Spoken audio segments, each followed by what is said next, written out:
And welcome to the August 30th, 2023 Board of Douglas County Commissioners 5:30 business meeting. We want to welcome those of you who are here with us at the old courthouse and also those who are joining online. Some of you may be here to provide public comment. I see some new faces, so we'll go over how we do public comment in advance, and we thank you for following these procedures. Each action item on the agenda will offer an opportunity for relevant public comment about that topic. We ask that you wait until the agenda item you're here for comes up for discussion. Comments related to agenda items are welcome after the board has had the opportunity to discuss the topic. Board of County Commissioners will invite comments not on the agenda during general public comment. That will be directly after considering our consent agenda. This is a time for addressing issues not on today's agenda, but related to general business of the Douglas County Commission. We will first call on folks who are here in person, and then we'll turn to any online commenters who are here with us tonight. If you're here on Zoom, please plan to use the raise your hand function when the time comes and listen for staff to call your name. All comments will be limited to 3 minutes. We ask everyone to give their full name and Douglas County residence for our meeting minutes. All public comments should be directed to the County Commission. Campaigning for public office is not allowed. We'll also reserve the right to mute or remove any speaker who is vulgar, rude, or inappropriate. The public should know that comments received by the commission during our meeting do not represent the views of Douglas County government. If visual aids are used during the meeting, the presenter will share their screen. Please know that online participants will not be able to view them without a computer, smartphone, or tablet during tonight's meeting. Materials are published online for your reference as well. Lastly, a recording of this meeting will be available on our YouTube page and website. We have 3 items on our consent agenda tonight. Then we'll do general public comment. That's the time for anyone who wants to speak on an item that's not on the agenda. Our agenda items include a combined public hearing to receive public comment on the 24 operating budget and exceeding the revenue neutral rate for Douglas County and the Douglas County Cemetery Special Districts. We'll also do open the public hearing to receive public comment on Consolidated Fire District number 1 and the 2024 budget. And then we have a temporary business use permit for Evergy. Those are our 3 agenda items. Then we'll do appointments, Commissioner and Administrator miscellaneous before we adjourn. Commissioners, would any of you like to pull an item from our consent agenda for further discussion? No, I've had my questions answered already. Okay, thank you. Any member of the public like to have an item of the consent agenda removed for further discussion? Anyone online, Sarah? Commissioners, I would entertain a motion on the consent agenda. To approve consent agenda items 1.1, 1.2, and 1.3. Second. Moved and seconded. All those in favor say aye. Aye. All right, we'll move on to general public comment. Just a reminder, general public comment is for items that are not on our agenda tonight. So if you're here to talk about the budget, we ask that you wait till the regular agenda. Is anyone who would like to provide general public comment to the commission? I'll start with Bruce Johanning. Yeah. As Bruce comes up, Bruce, you're going to want to hit that button to turn that light green and speak right into that microphone. Yep. Thank you. Okay, I'm Bruce Wayne Johanning. I live in about 2.5 miles south of Wakarusa Elementary School on East 1000. And there was a couple of things which I had, and that is we're having a lot of our property out there purchased by speculators and such, and it's driving up the prices and it's driving up our tax bills each year. Our tax bill in the last 30 years has increased over 400%, which is unreasonable. Our first tax bill was $1,100, and now it looks like it's going to be well over $4,000. But also what we're getting is individuals out there that the county does not seem to tax on the same base.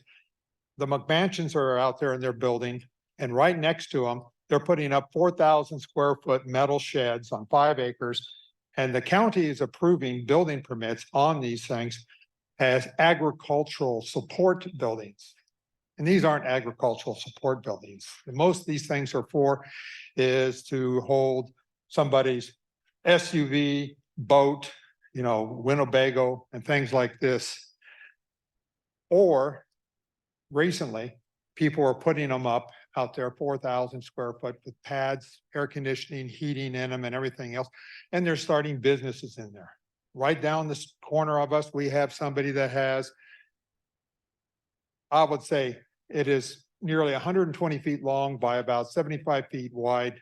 And it can, one end can have semis drive into it. And it's a major business going on, people going in and out there all day. And the county says it's okay, even though county regulation says it's not.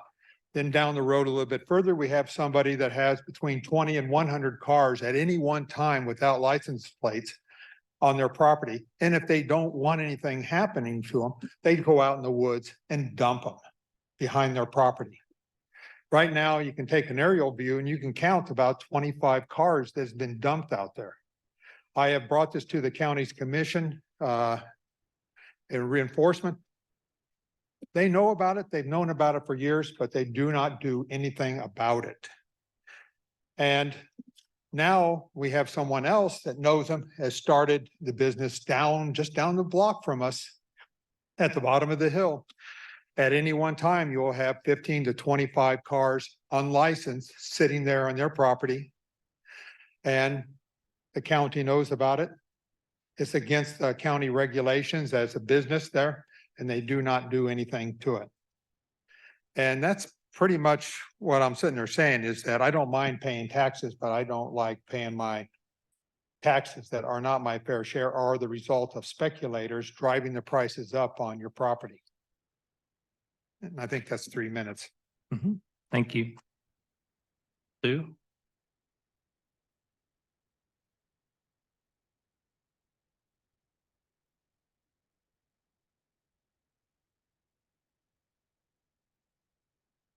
Hi, my name is Sue Herrick. I'm here tonight with two things. One is a number and the other is a copy of the Journal World Sports page. When you open the sports page and go to the back, there is if you hadn't noticed it today, page after page of public notices on delinquent taxes. The number I have for you that I want you to burn into your brain is $3,043,237.63.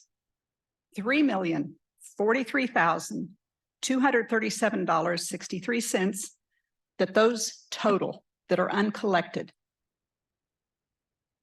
My beef is why tax us when that kind of bill is outstanding and uncollected? Thank you. Linda?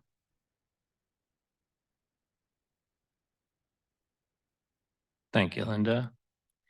Anyone else would like to provide public comment for general public comment, something that's not on the agenda?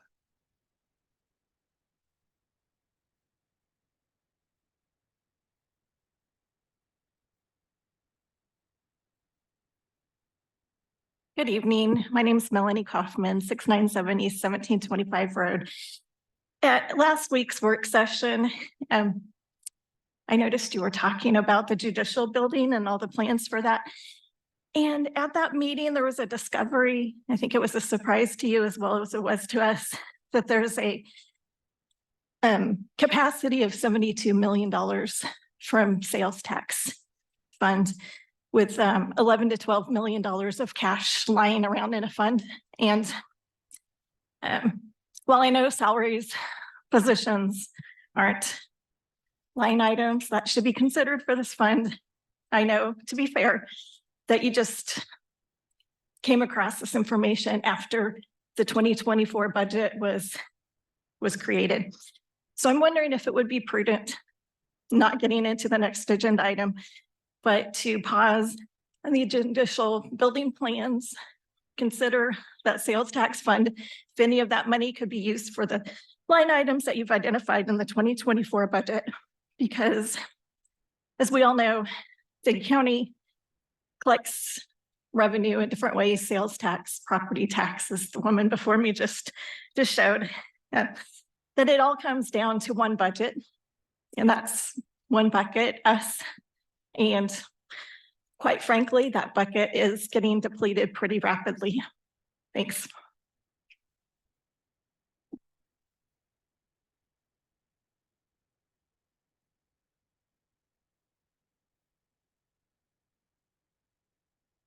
My name is Dr. Justin Spees. There's been a lot of talk lately about COVID mandates coming back. And so I'm here as my weekly reminder to you all to not bring the mask mandates back. And I want to read from an article that was recently published as to one reason why to not bring these back. So this was published in the magazine or the newsletter iPerception on June 26th of 2022. It's called Mask Wearing Affects Emotion Perception. While I read this, I want you to be thinking to yourselves from the perspective of children, what they went through because of the policies you all did. And I want you to be thinking to yourself, don't make the same mistake twice. Understanding others' facial expressions is an important part of our daily interpersonal communications. Effective social communication relies on recognizing others' emotions during a conversation or interaction and is a means of revealing one's own interpersonal emotional states to the listener. Because masks cover 60 to 70% of the face, obscuring the nose, mouth, cheeks, and portions of the face under the eyes, emotion expression and recognition during social interaction may be compromised. Indeed, recent studies have demonstrated that face masks negatively affect hearing, understanding, speaker engagement, and connection. Interpersonal connection is particularly challenging, partly because face masks dampen one's ability to express the appropriate emotion, and partly because they restrict another individual's ability to detect the expressed emotion. When someone's face is occluded by a mask, people are significantly less accurate at detecting the depicted emotion, are more likely to confuse the depicted emotion with other emotions, and tend to perceive the depicted emotion as less intense than its unmasked counterpart, e.g. happy faces look less happy. As a result, processes such as facial mimicry, which are crucial social interaction, are impaired when one interacting with a masked individual. Masking affects the perception of some expressions more than others, as certain parts of the face are more important for different emotions. For example, when expressing happiness, the mouth and lips are crucial. In contrast, the eye region exhibits the most prominent changes when expressing fear or anger, with the eyelid raising or tightening the expressed fear of anger, respectively. Thus, emotions that rely heavily on the lower part of the face, such as happiness, disgust, and sadness, are more difficult to discriminate when masks are worn than emotions that rely more on the upper portion of the face, such as anger and surprise. The idea that our ability to discriminate between emotions is enhanced when we have visual access to the entire face is consistent with theories about holistic processing of faces. Specifically, evidence shows that participants are slower and less accurate at detecting emotional states when presented with only the top or bottom half of the face. Meanwhile, neutral expressions tend to be recognized accurately in both masked and unmasked conditions. Although masking may impair the expression and perception of emotions, it is possible that people's exposure to mask wearing over the past 2 years has resulted in changes in communication, emotion, expressivity while masked, and perception of emotions. We found that masks impaired the recognition of intensity of positive but Your not time's negative expired. emotions. Thank you. You all did that. Any other public comment?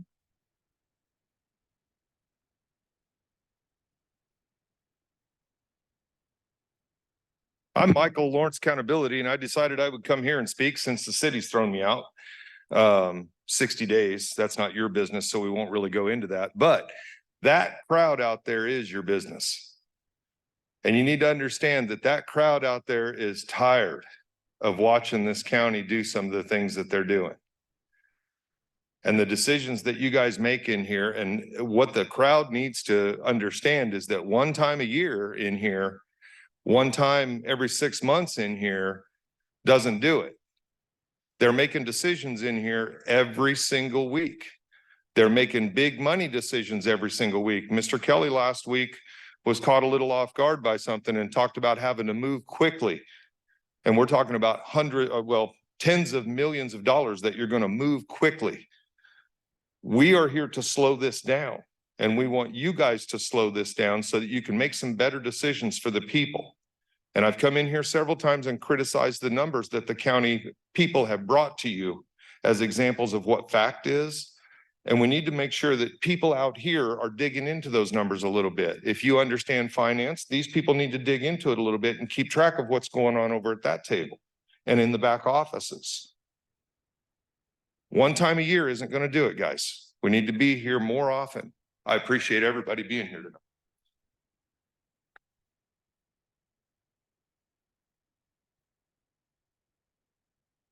Any other general public comment? Okay, we'll move to online.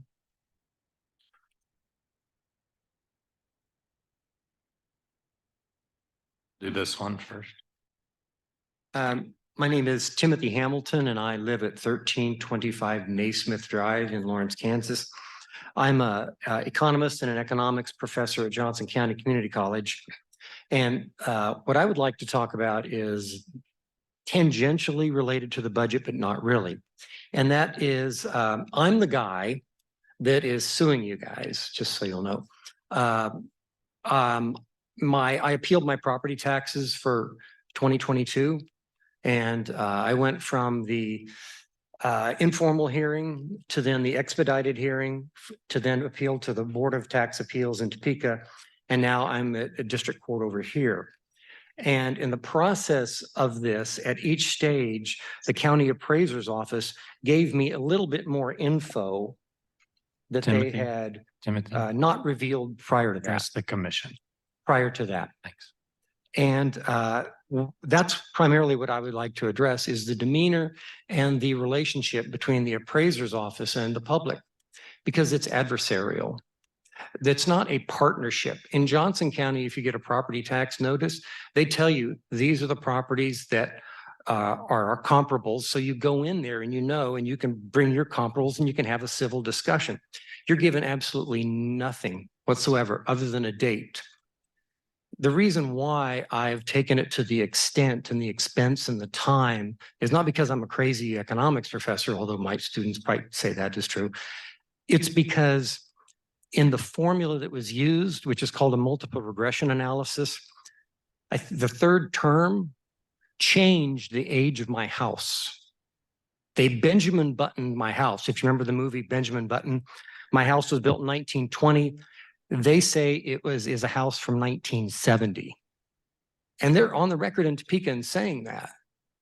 I don't think they have legislative authority to do that. And that's why I'm challenging it and doing that. But just think about that process. For me to learn that, first of all, you have to understand multiple regression analysis and statistics. An economics professor does that. I think most laymen probably don't. So how is someone equipped to even contest the value of their property, the layman? Well, they could, if they want to drop a couple $1,000s, go get a second appraisal on their property. But think about all the things that have to be done. My point is there's an adversarial attitude between the appraiser's office and the public. And that has fed into this on top of the issue on the mill levy and the amount of the taxes, because people don't feel like they're getting a fair shake.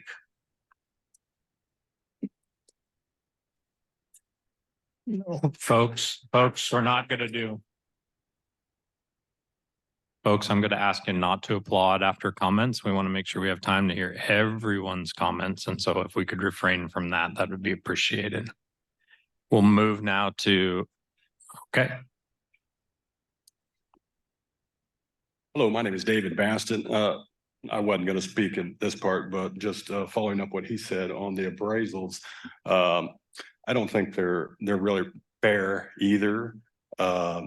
Just for the simple fact, you can have a house on record that's 27,000 square feet, counting the upstairs. If it's an unfinished basement, they don't put that in there.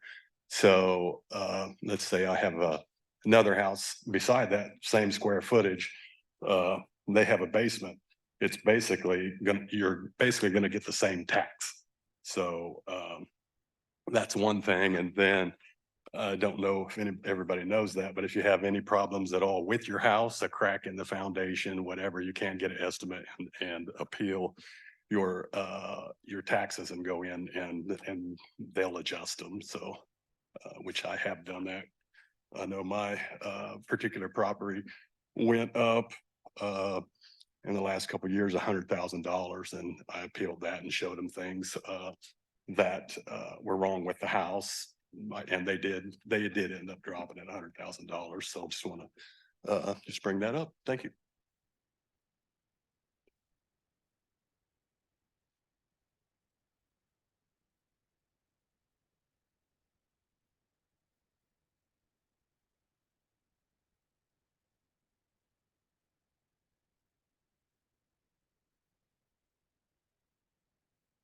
Good evening. I'm Julie Jones. I live at 4726 West 24th Street here in Lawrence, Kansas. I'm a school teacher, not here in the city, and I've been doing that for quite some time, and I've lived on a budget my entire life. I was appalled when I did look at the budget for the city and looked at the money they were spending on various things. For example, a new car. Hello, I get a used car. And I think if you're spending my money, then you can also have a used car to drive around town in. Part-time job for the Historical Society to be at 37,000. I was in the Historical Society in another town and we all pitched in together and we did it for free. I don't understand this city spending so much money on various things. The other thing is I did respond to you, to your online, what do you think about what we're doing? Never heard back from anybody about my comments and about my suggestions of how the budget should be modified. And I'm frustrated with overall. Ma'am, are you here to comment about the taxes? It Yes, sounds like if you because that- could wait until that's our agenda item. I'm sorry, I thought that was now. No, we're coming up to that. And also, many of your comments are directed at the city. This is the county County, sorry, commission. Yeah, sorry. I I apologize. think the web link that you was probably for the city, not the county. No, I've got it here from yours. Okay. We didn't do We've an got it. online survey. Okay, yeah. Sorry. I Okay. thought you were already You can there. come up, but yeah, we're not there yet. Okay, do you want me to come back up? Yep. Okay, I'll do Okay. it. Thank you. Anybody else for general public comment here at the courthouse? Okay, we'll move to online. Sherilyn Wells, we've moved you into the panel. You can go ahead and provide your public comment. You have 3 minutes. Hello, this is Sherilyn Wells. Can you hear me? Yes, we can. Okay, I would like to address the situation with Tristan Hollins. You know, there was an article about how other law enforcement people were dropping people off here, and I wonder if Mr. Hollins was dropped off here by some kind of law enforcement. By reading in the paper, there seemed to be any number of red flags that this individual was extremely troubled, had been arrested not only here, but other places over and over. And the campers had tried to tell, I think, the city and the police that the man was dangerous, and eventually stabbed one of our local unhoused people. You know, when things like this happen, then people judge everybody that's unhoused, that they're dangerous, and, you know, that we should be afraid of them. I mean, this kind of thing creates a lot of problems. And I think that not only the city, but the county, you would do well to listen to the voice of unhoused people when they say that there's a problem. I would like to speak to something positive that happened. The cooling center the city did, what I would say about it is when I went over to volunteer, there weren't any fights. People were very appreciative. I feel like if people had someplace to go, you know, to live or be. Some of this violence, not all of it, and the frustration, the strife that you see in the cities, you could cut down on police calls, emergency room visits, and you would actually save money by having a day center or something, or some place for people to go, because you're sending out the police, you're sending out emergency people, and so forth. I also, with the celebration of the people moving the Sacred Walk back, I have been deeply concerned for many years about the care system properly caring for the Native Americans here, indigenous. That I don't feel like the care system has done near as well as we could for local Native Americans here, because I've met any number of them. They're fine people.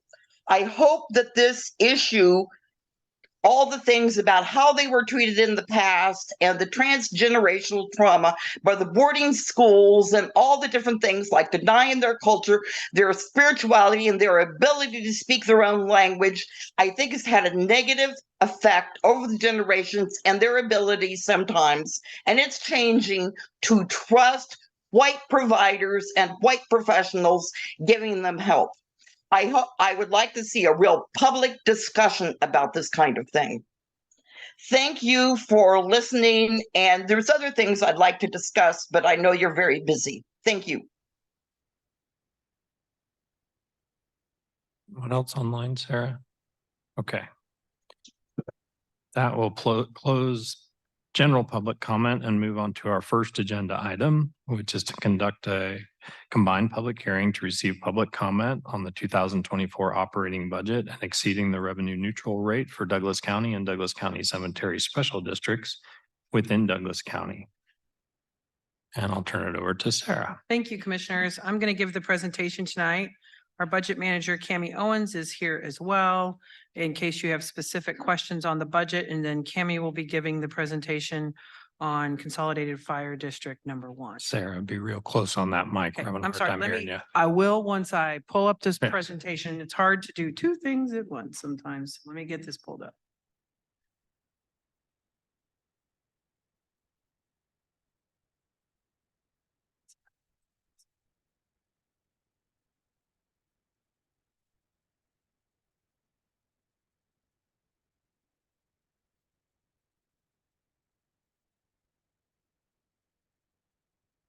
Okay.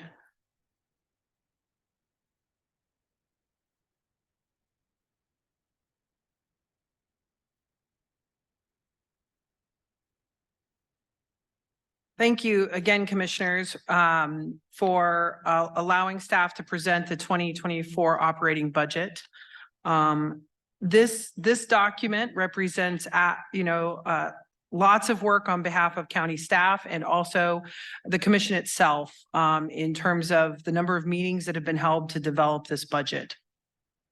I just want to refresh some folks that maybe weren't a part of the process the whole way along, just some of the different steps that we've gone through in the development of this budget. County staff starts this process in March. We send out information to county departments and to community partners in March and April. In April, I meet with community partners and departments, and we review line item budgets for both the current year and the upcoming fiscal year. And then we work to prepare what is called the county administrator's proposed budget. It's my responsibility as the county administrator to bring you a proposed budget for your review. And I work on that process and gave that to you in late June. And then in July 5th through the 10th, the commissioners spent all morning here, reviewing, requests and existing budgets from community partners and departments for that week. We had over 20 hours of public meetings in July on the budget process. All during that same time, the county staff is also working to help with townships and special districts to prepare their budgets and to be in compliance with state budget law and to prepare for the revenue neutral rate notices. We finished our review up in mid-July, and then we publish the notice to the paper. And then it all culminates in a public hearing here tonight in terms of the revenue neutral rate hearing and resolution, and then our budget adoption process.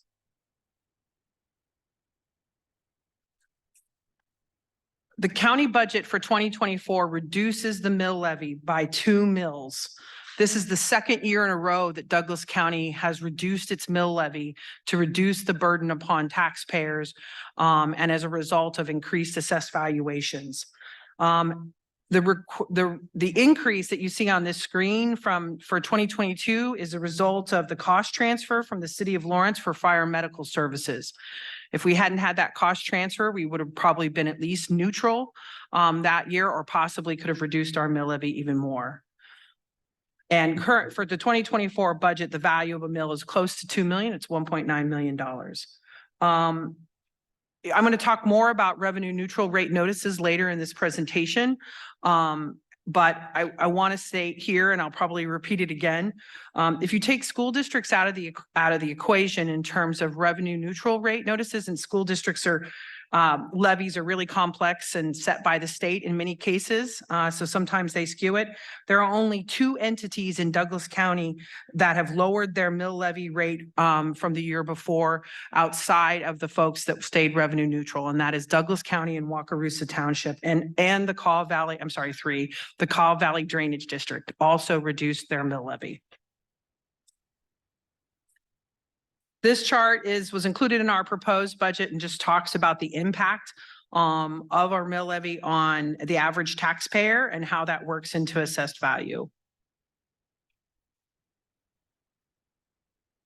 This is a 10-year historical growth of our assessed valuation increases. Prior to the last 2 years, assessed valuation growth was pretty steady. In Douglas County, so if you look at our 10-year average, it's about 5.46%. The last 5 years, it has been impacted by higher assessed valuation increases related to market prices on properties. Our only revenue source is not only property tax. The county also receives sales tax dollars. Our sales tax collections are up. We're planning to collect $9.3 million in the general fund, and then $6.3 million in the quarter cent mental health sales tax revenues. We have some revenues that are declining. Mortgage registration fees are declining, but interest, idle funds has increased for 2024. I want to talk a little bit about transfers. This is something commissioners spent a lot of time on in July. These are transfers from the general fund where most of our taxes are levied, and then move into other funds. We transfer funds out of the general fund for the ambulance capital reserve to replace ambulances for Lawrence Douglas County Fire and Medical. Douglas County pays cash for its capital projects in the unincorporated area for roads and bridges and culverts. So there's a transfer of just over $5 million to fund that capital improvement fund. Our equipment reserves, which help replace vehicles, radio equipment, 911 equipment, is also a transfer from the general fund. The county transfers out half of its sales tax revenue to the capital project sales tax capital projects fund that we've talked about a number of times as a part of this budget process, and is a part of our capital planning. And then also, in addition to the sales tax for behavioral health, over $5 million of property tax funds go into support behavioral health projects. And then our last transfer is to support our workers' compensation fund. When the commissioners met in July, you reviewed over $40 million in requests, I believe, from over 30 different community partners. Commissioners included in this budget is the commissioners approved a $5.7 million in ongoing service expansions. Most of that, over 50% of that, is for market merit increases for county employees, and to raise starting pay for correctional officers and pay adjustments for other sheriff's office positions. In addition to that, there was $3.4 million in one-time expenses that will not hit the mill levy, that will come from fund balance. And the majority of those are for supportive housing projects and from the behavioral health sales tax fund. Just a little background on the revenue neutral rate notices, R&R, as it's affectionately known around here. The state legislature passed this regulation to send out an additional notice to taxpayers related to revenue neutral rate in a few years back. So this is about, I think, the third year we've sent notices out. Cammie, is that right? Maybe the second year. We're required to pass this notice if the county intends to keep $1 more than it received last year. So it's important to note that, we are reducing the rate at which taxes are. We are going to collect more, but we're reducing the rate at which the taxes are collected. But the notice is required to be sent out if you're planning to keep $1 more than the previous year. And as I mentioned earlier, I'm not sure I've got this right. I think I have my pages mixed up. There they are. Yeah. I believe 5 entities in Douglas County stayed revenue neutral. Does that sound right? 7. Okay, I know for some reason I can't find that in my notes. But the rest of the taxing units passed R&R notices. And of those, there were just the 3 entities that have then rolled back their tax rate. Every city in Douglas County is not rolling back their tax rate and is exceeding their revenue neutral rate notice. And then this is just, again, the timeline as to how the process as we've come through here. The plan is there's a public hearing. This is the public hearing tonight on the budget. Commissioners can choose to adopt the budget tonight, or you could delay it. We are required by state law to to adopt our budget in September. So we have a little bit of time to do that. And then next week, we'll be back to continue the consolidated fire number 1 public budget hearing and R&R adoption hearing. And commissioners, I stand for your questions. Thank you, Sarah. Commissioners, do you have any questions for Sarah? I've asked Sarah quite a few questions before we got here. I actually asked Sarah for a couple of different data sets after we had finished kind of our budget deliberations and decided on the 2 mil rollback. I wanted to go back 20 years. So that's one of the data sets I asked for a Douglas County mill levy and see kind of historically, where has that been? What have the trends been? Because my thought was that this might not have happened much before. And indeed, in the last 20 years, that's what I saw. There were half a dozen or so fairly significant mill levy increases over the last 20 years. There have been only 2 mill levy decreases of any significance. And those were last year, the 1 mil rollback, and this year, the 2 mil rollback. As Sarah mentioned, this goes into the other data set I asked for. There are 46 individual taxing authorities in Douglas County that Douglas County collects for. Some of those are Douglas County funds, and then there are townships and cemetery districts and watershed districts and fire districts, a lot of other things. As a rural resident, there's a dozen of them on my tax bill alone. So just like Sarah mentioned, there were 7 that did revenue neutral. So they rolled back their mill levy enough to stay exactly the dollars they had before. There are only, I have 4, I was counting one of the school districts have multiple funds. So one of those went down, the others went up to accommodate that. So really only 3 entities that did a significant mill levy rollback, Douglas County being one of those, the other 2 being townships. 1 township and 1 water district. Then there were 9 that did a significant mill levy increase. And by significant, I meant anything more than 1% of their total taxing authority. So that was interesting to me to kind of look and see, where do we fit in the scheme of things?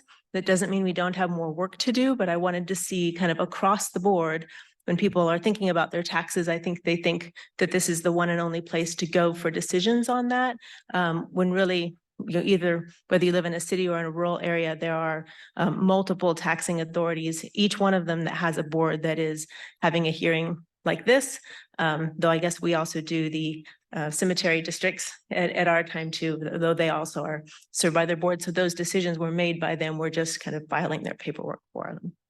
So those were interesting to me, and I thought I would share since I didn't have a chance to get them to you earlier.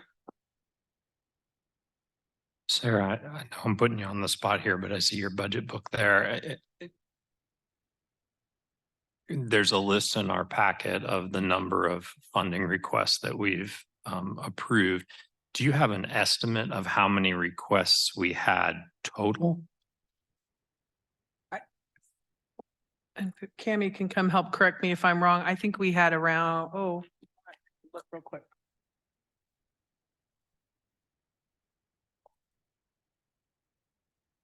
$25 is what I'm showing here in terms of different tabs. So in terms of the requests, the number of requests that we have, are you looking for the total dollar amount?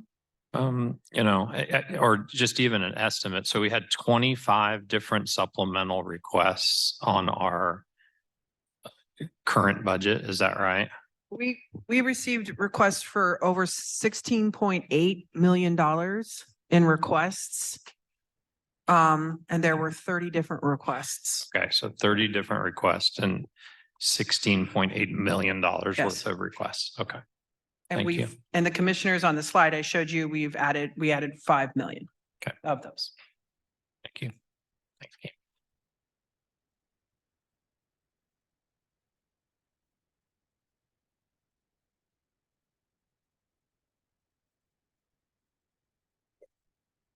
Mr. Chair, would you mind if this is relative to some public comment that we had, if we asked Sarah to just give a clarification on the 72 million that came up last week? That is, it's not sales tax. It is, if you could just give that whole background rather than me going through it. And this was to Ms. Kaufman's discussion.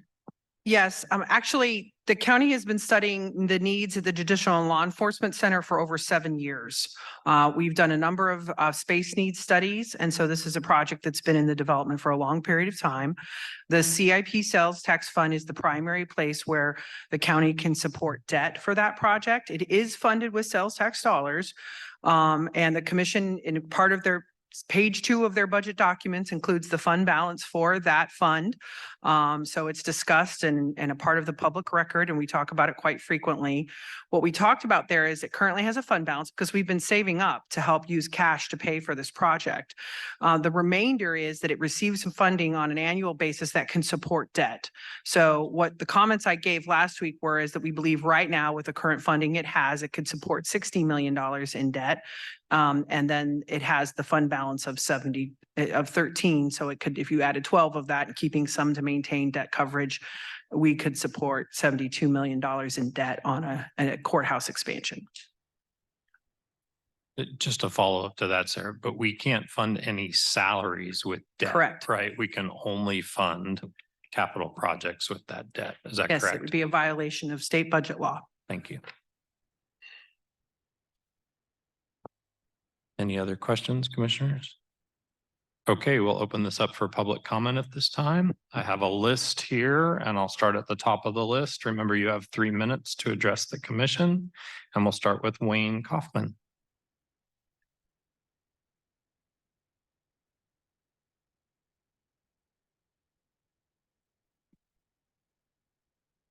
My name is Wayne Kaufman, 584 East 1700 Road, Baldwin City, Kansas.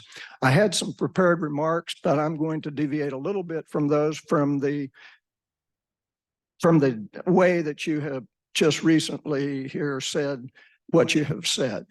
I would like to say that I believe the reason that the legislature passed a revenue neutral rate law was not to have you continue in the way that you have continued for the past 20 years or whatever the time frame might be. The reason for that law is to cut through the fog of the stuff that you have to work through. And if I were sitting in your place, I would be completely confused.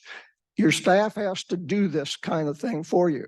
So you have all of the ability to look at the rates and all of the things that are being asked for and the additions that are going on. And you have that help that most of us out here don't have. And we only get to see the final result when we get the tax bill. What the revenue neutral rate is doing is cutting through that fog for us. And we're here to say, we don't like what we're seeing. I don't like what we're seeing. I can't speak for everybody, and I don't want any applause when I'm done. In fact, I might even leave when I'm done. But my CPA kind of got me started in this vein, because he said, we've got to get the Douglas County property taxes down. That was my CPA. I told him I had appealed my appraisal through the appraiser's office. I'm now waiting a result from the Board of Tax Appeals, the first level. And the appraisal was an excessive $20,000 or more than what my independent fee appraiser came up with. So I'm telling you, all of that money that you've got on this appraisal is not necessarily legitimate and real. But we as taxpayers, without the benefit of the knowledge that you have and that you are required to have, are not capable of coming up and fighting these appraisals unless you realize you can go out and get an independent fee appraisal and adjust that or try to adjust that level even through the state board. Okay. The things that you're doing, if I'm not mistaken, you're doing things like changing this room for the 5 commission. I'm sorry. Thank you. Melanie Kaufman.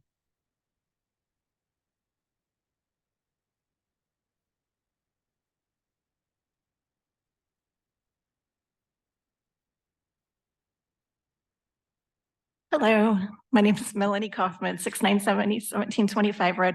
And I really appreciate you addressing that sales tax. I noticed when I was at my seat, there are 15 line items out of, I think, the 30 requests that are still funded that are not salary or new positions. So I'd ask for you to consider that for my last comments. I would like to say that Douglas County, thank you for reducing the mill levy by 2 mills for the 2024 budget. But since our assessed property values increased by an average of 10.98%, you're planning to add $4.1 million of brand new funding without eliminating any current county services. So that is why I think most of us are here tonight. Now, this is an interesting juxtaposition. A year ago, on August 27th of 2022, so exactly a year ago, the county commissioners were interviewed by the Lawrence Journal World for an incredible 70% property tax increase rate for Douglas County compared to Kansas's other largest counties. They only had 8%. And the county commissioners at that time in the Lawrence Journal World were giving, sorry, but the excuse of an example, KU Innovation Park, why the county's tax base was not increasing. And one of the commissioners, albeit none of you, but representing the county commission, said, figuring out how to address issues like that, which not every community has, KU, will be important to reversing the county's property tax trend. Now, we get to the 2024 budget. I'm sure you know where I'm going. One of the line items in the 2024 budget, you guys tossed in $225,000 in one-time capital funding for phase 4 expansion of the KU Innovation Park. So which way is it? Are you saying they aren't paying taxes and then you're giving them money? I mean, that's kind of confusing to all of us. So I offered a solution in my previous comments this morning, it feels like this morning, earlier this evening. And I really, please vote no on this. Please keep it revenue neutral for all of us. Thank you. Jay Kaufman.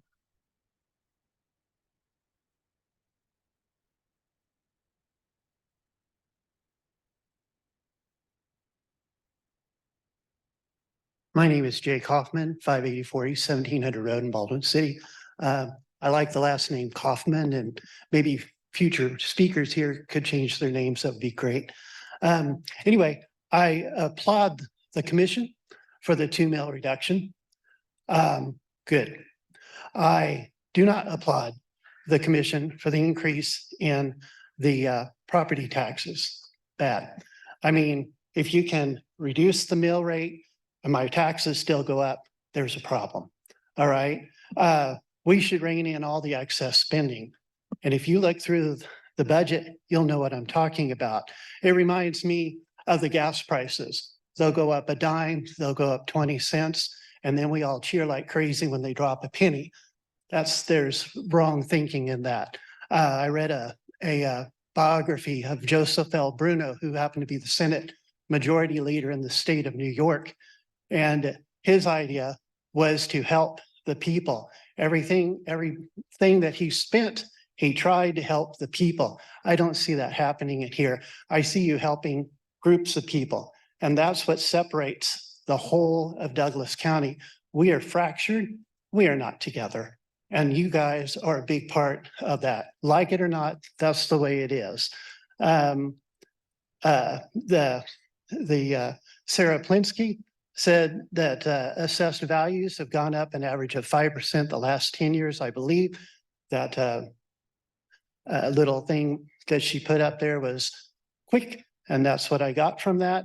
However, my property taxes have increased in double digits. So I would like to partake in the 5% instead of the 20% or whatever property taxes that Sarah Plinsky believes that our average tax rates have gone up. So in conclusion, I would like to ask the county commissioners to vote no on this budget, if you will. Thank you.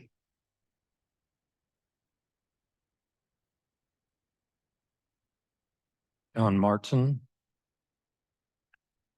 I had to check and make sure it didn't say Kaufman, John.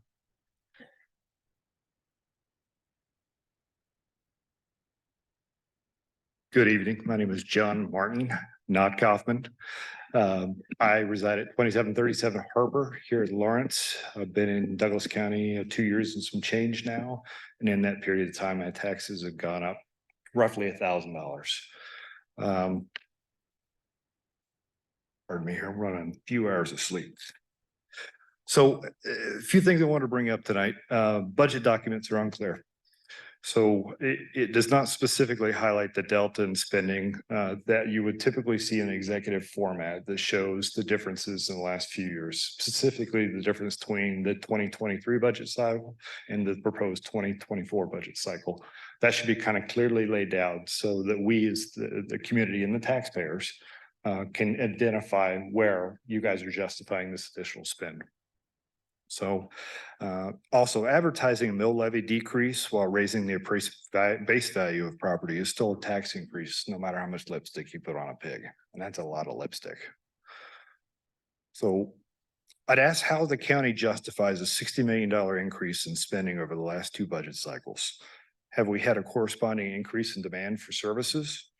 Have we had that much, additional population growth over the last 2 years? I mean, I'm one guy, but I don't think I justify the 60 million. So how do you personally justify a 40K increase to the commission salary in that same period of time? So that kind of stood out as well. So I'd also ask affordability. How does this align with Douglas County's proposed goals of increasing affordable housing? All you're doing is increasing our mortgage amounts. You're increasing the rent amounts through the commercial properties. So the end result is going to be less affordable housing.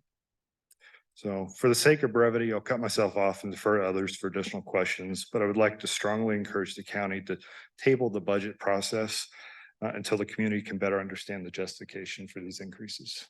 Thank you for your time. Pamela Neal.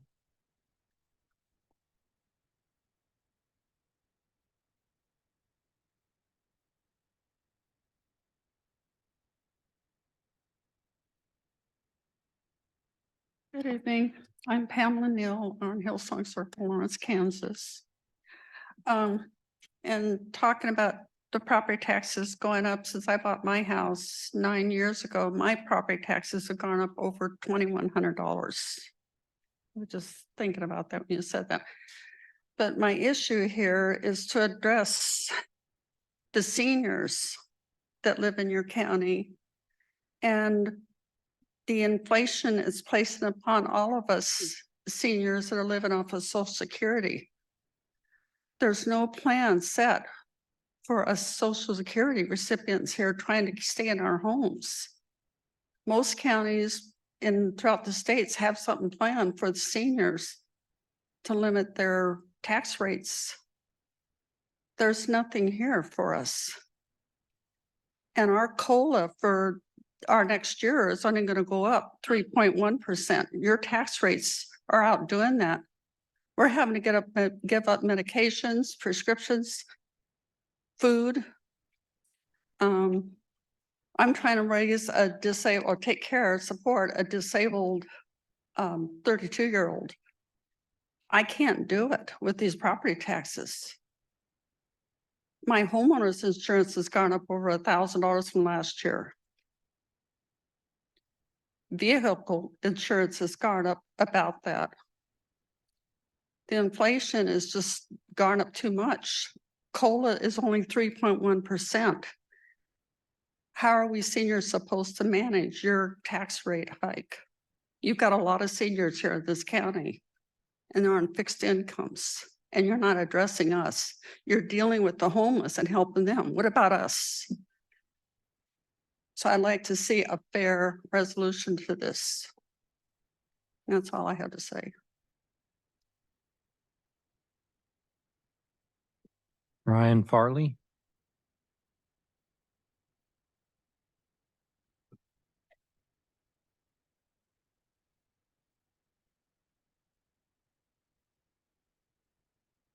I'm assuming this is on, the green light's on. Ryan Farley, 1609 Rhode Island Street. I was born here in 1958. Went to school here, except for a brief period when I attended high school in Shawnee Mission, Kansas. Graduated from the university with a degree in accounting, another degree in law. Was in the federal government, the state government, the county government. I was an assistant district attorney here, hired by Jerry Wells after Jim Flory left to go to the U.S. Attorney's office. And the reason why he hired me was to create the District Court Trustee's office. At the time, Judge Michael Malone wanted to see if we could get a trustee's office. The county commission was not thrilled with it. Louis McElhaney was the commissioner at that time who really drove the issue of money, and he was opposed to it. But when I convinced him that it was better to have that service done locally than at the state or federal level and could show him the facts, he agreed that it made sense as long as we had a sharp pencil, which we did. And Greg Weinog would always say to me, you know, because I was a department head, he would say, Brian, if I had all my department heads like you, it would make my life so easy because you underpromise and you over-deliver. You always come in under budget, and that makes my life easy. And I don't know that he would recognize what's happened to the county. I know there's a lot of different things going on. I've ignored things for 30 years after I left government. And I left government because I could see the direction it was going in. And when I left, I told the county that I did not want my Capers pension. I was fully vested in my pension. And they said, why? Why would you do that? And I said, because I know that Kansas has unfunded liabilities for its pension, and I'm going to take multiple times what I ever put in, and it would be unfair. They said, you're insane. I said, give me my money. It's a moral principle. Today, I look at what's going on and I see seniors who are going to lose their houses.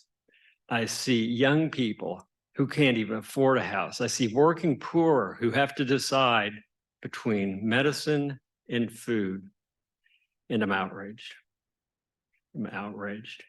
And anybody who else is outraged is joining with us because we've started an organization to fight. We might not win tonight, but we will be back. Thank you.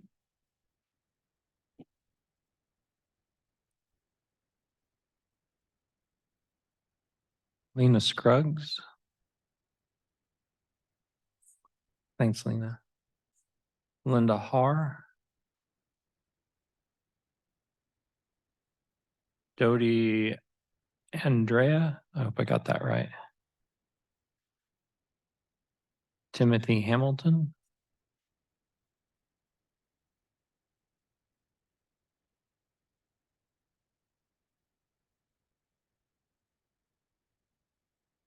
I'm a numbers guy, so I wanted to talk numbers. It looks like if you look at the mill levies going way back, and 10 years ago, it was 37.152. And then it went up to 41 in 2014, 2015 stayed about that. Ratcheted up to 44 in 2016. It stayed at about 46 from 2017 to 2020. And I appreciate very much that the commission is looking at reducing the mill levy by 2 points. And I appreciate very much that you guys have taken the time out of your lives to run for office and become commissioners. But as the previous speaker discussed, if our property values go up by 10.9%, and because of the mill levy, our tax percentage drops 1%, well, we're still paying 9% more. And quite frankly, I'd do cartwheels. I'd be so happy if I only had a 10% increase over the past 3 years. And what we have happening with these going up and up and up is exactly what they're describing. And as an economist, you can see the dynamics. This is becoming an elitist town that only the very few, the very wealthy can afford to be here. As a landlord, I have students who are renting apartments that I have, and I'm charging now $700 for a 1-bedroom studio, which I wouldn't have dreamed of a few years ago. Who's going to be able to afford these kind of rents that are going up? I don't want to charge that. But if my taxes go up, that means then our property insurance goes up. You've got to do that. And that's chasing a lot of people out of their homes. You can find a way to knock the budget down. As at Johnson County Community College, I attended their budget meeting, which was 2 weeks ago. They have cost of living adjustments going up. They have capital projects that are going involved. In spite of that all, they did a radical reduction of their mill levy. So it can be done. And it's hard work going through the budget and finding the various things that you'd want to give up. You gave $500,000 for artists for the homeless. I mean, come on. Wouldn't maybe clothing or food or shelter be a little better for the homeless? My point being, there is a lot of fat in there that you could find a way to do. And I think you could knock it down to 0.41. Don't just stay at revenue neutral. The target ought to be below that. You got money coming in because property values have gone up. So for God's sake, let's give these people some relief. And the way to do that is to knock it way down. Thank you. Any other public comment on this item?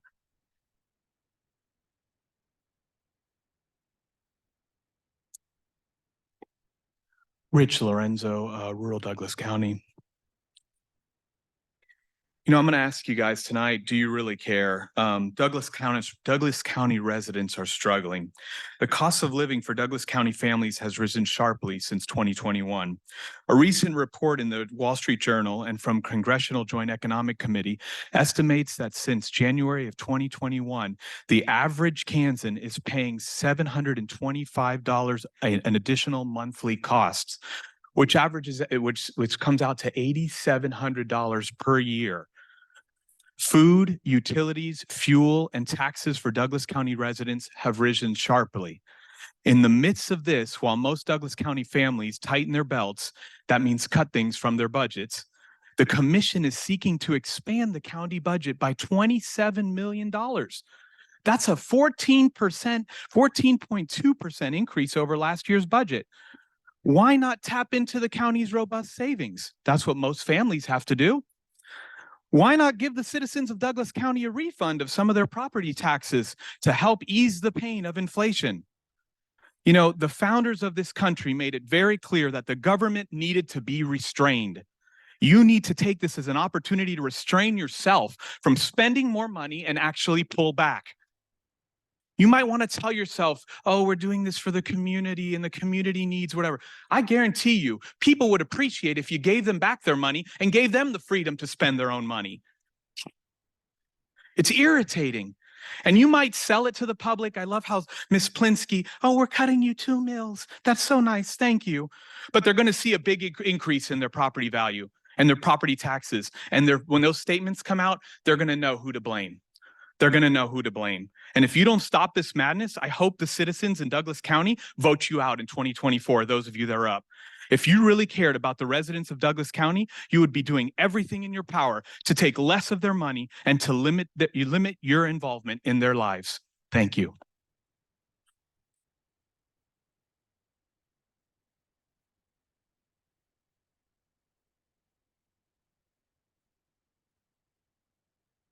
Good evening.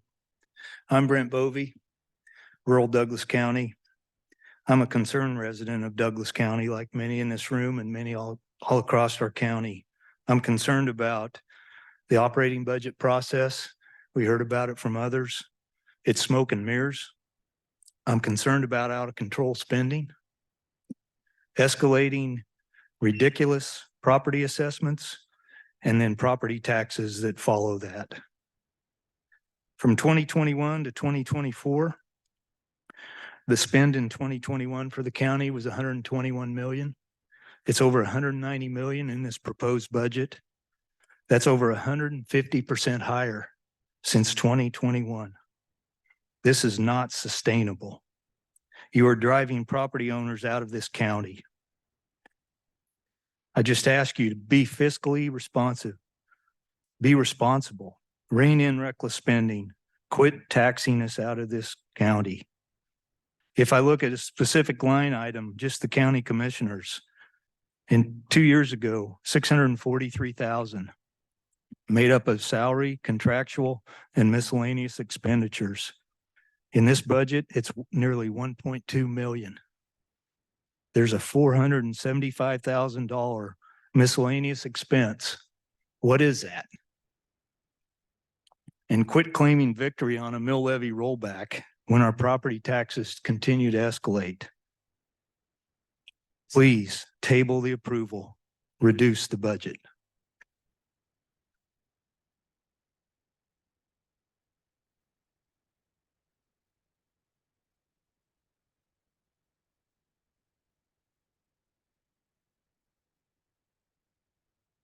Good evening. Dr. Erica Anderson, 862 East 1500 Road, Baldwin City, Kansas. I appreciated the first gentleman who actually spoke about his CPA stating that they thought there was a discretion in his taxes because our accountant also thought the same thing. And when we submitted our taxes, came back to us and said, you have a typo, please correct. And I said, no, that's what we pay for our property taxes. Our property taxes have gone up since we purchased our property in 2008, a little over $6,000. I'm here today to ask you to vote no. I'm also here because I feel like you are also taxing our farmers out of our county. We need our farmers. We need our rural farmers who grow our food, but also who grow our meat, our dairy, who produce everything that we need for local products. We cannot have these individuals and these families that have been supporting us for decades taxed out of our county, taxed out of our communities. So I urge you today to take a look at how you're going to vote, and as leaders, stand up for all of us and to vote no, and to really think about the budget and to think about cutting back on some of these line items and reducing some of these areas and maybe not providing as much to those that maybe are not giving back to this community, that are not paying taxes. Yes, we still need to care for those that are less fortunate, but let's really take a look at how we can make reductions. When a leader's dream goes wrong, those consequences for individuals, for families, for organizations, for communities, it can truly be devastating. And truly want you to take a look at that and ensure that the systems that we build are going to be sustainable for the future and for all of us that live here. I've been here for 39 years and truly want to continue. Thank you.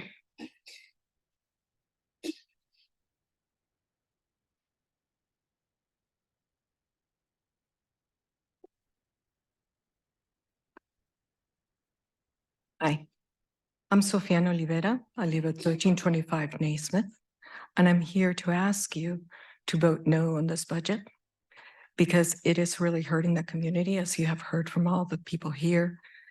And I'm just going to tell you a story. I manage property for low-income people.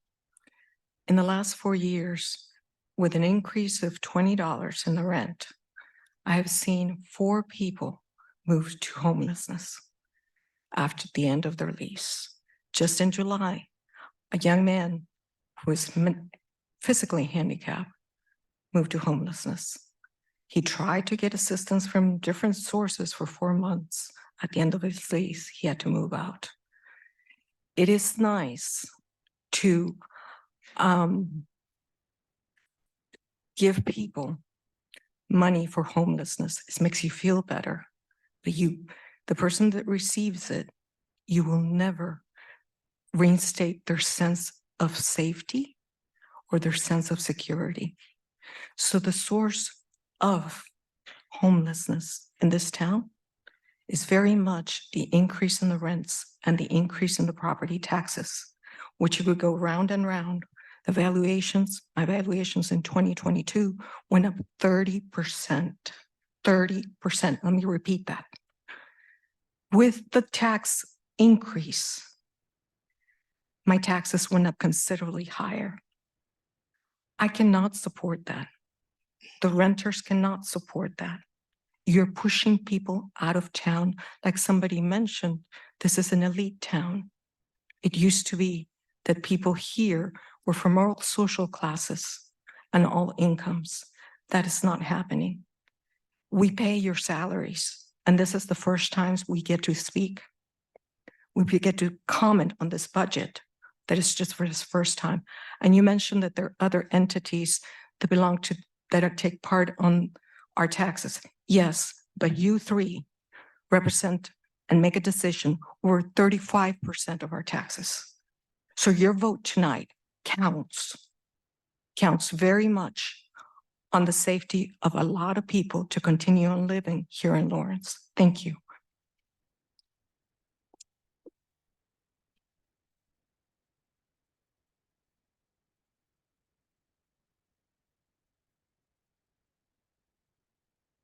Good evening. My name is Marcia Goff, and I will try and make this brief. You have comments in your packet from me. I hope you read them. She's a hard act to follow. I do want you to know I'll confine my comments to things you can do something about. One entity says Kansas is massively overtaxed because it's massively overgoverned. And there are Kansas has 36% per capita community employees. That means county, city, school board, more than you need. And I'm not saying Douglas County's that, but I wish you'd take a look at it. I think that would help. I'm working with the state on taxes. That's what will help seniors. And as so many have expressed, seniors are in dire straits. They call it a fixed income. It's not. It is a declining income. And best thing you can do when someone comes to you and wants money, think about the people it's coming from, especially seniors. And I will tell you, I was advocating for seniors long before I was one. So thank you very much.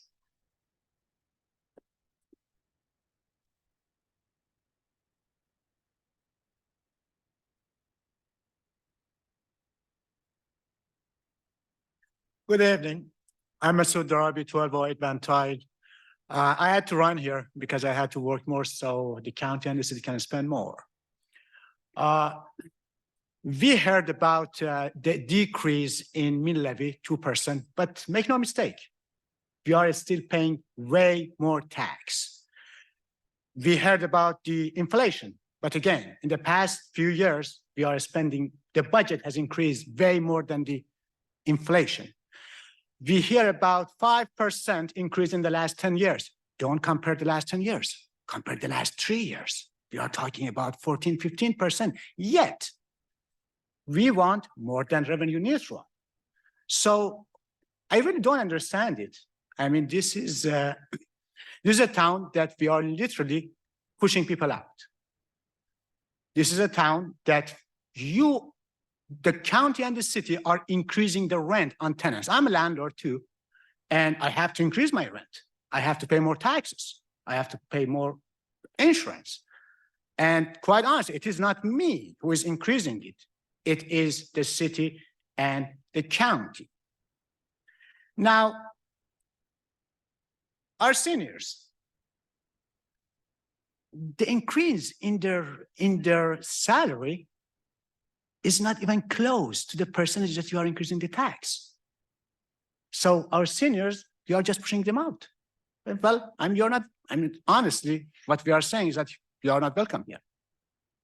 Another thing is that while we are talking about increasing the rate, the amount of tax, and let's forget about just talking about decreasing the mill levy, because the bottom line is the amount of budget and that is increasing significantly.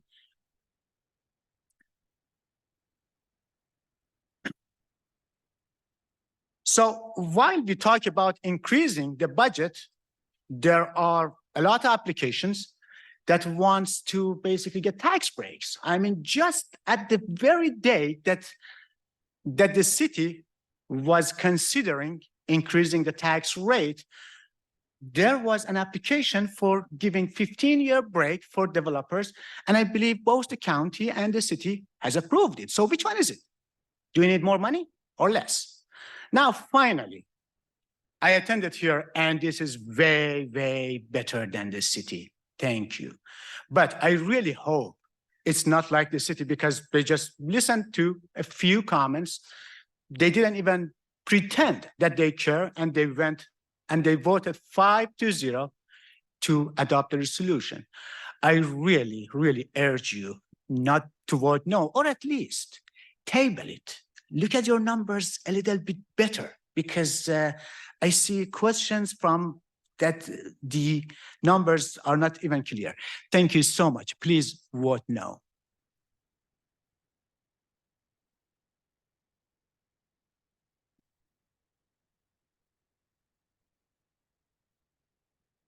So I'll be the one to name something and touch on the actual facts. It's been about a year since I came in here and talked to you guys about how the economics were in the 80s. And I know that a lot of people in this room can remember the 80s, that we had 15% interest rates on CDs.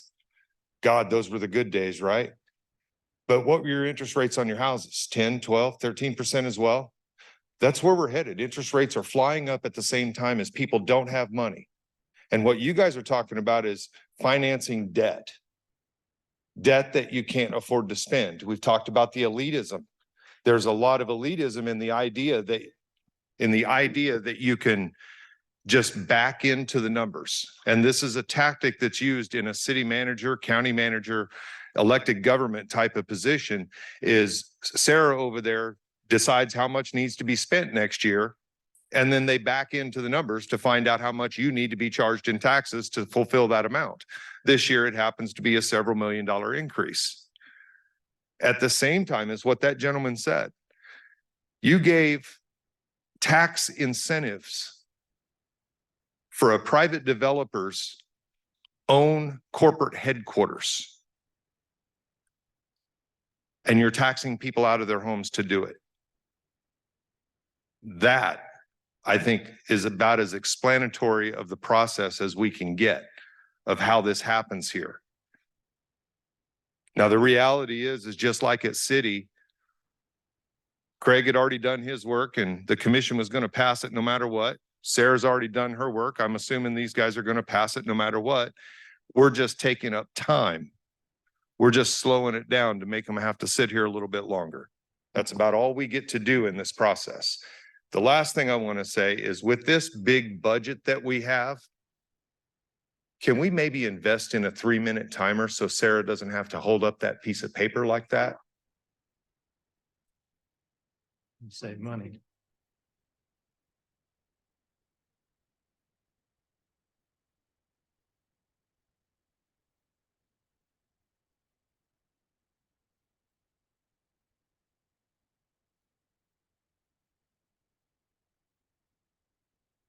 Did I get it right this time? Doing great. I teach special education, so we're always late to the party or too early. Julie Jones again, 4726 West 24th Street here in Lawrence. Lived here about 8 years. Moved here because it was reasonable to live here. And I didn't overspend when I bought my house, bought under my budget. And I would say after listening to several of my peers, if you guys need help cutting the budget, I would be more than happy to come down and give you my time and say, why do they need that? I honestly, I would sit down with you because I've had to do it with my budget. I don't have cable, didn't have cable because I quite frankly couldn't afford it. So I'm offering my services and my time. I don't mind telling people no. I do it all day long at my job. So if you need my help, call Julie Jones. She'll come down and tell them, no, you can't have that new car. No, you can't have your $225,000 over at KU or whatever. We got to cut this 60 million out of our budget. And here we go. You're going to get a used car from Enterprise, not a new car. You're going to go part-time and you're going to pay $13 an hour. We're not going to pay you $35,000 for a full-time. I'm just saying, I could help you with the numbers and I'll do it free. Thank you.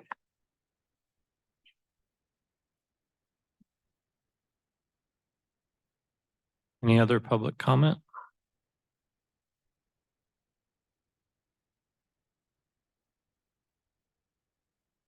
I'm Lieutenant Landon McClintock.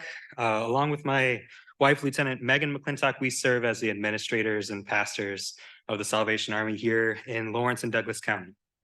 The Salvation Army has been helping individuals in Douglas County since the year 1886, and our most recent relocation to the address 1202 East 23rd has not only enhanced our accessibility to individuals with disabilities, but has also provided us with increased space and improved parking facilities.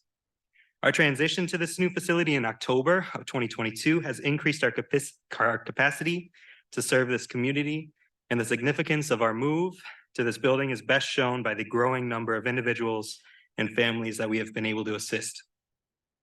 For instance, because of the surge in demand, our food pantry has expanded to operate 3 days a week.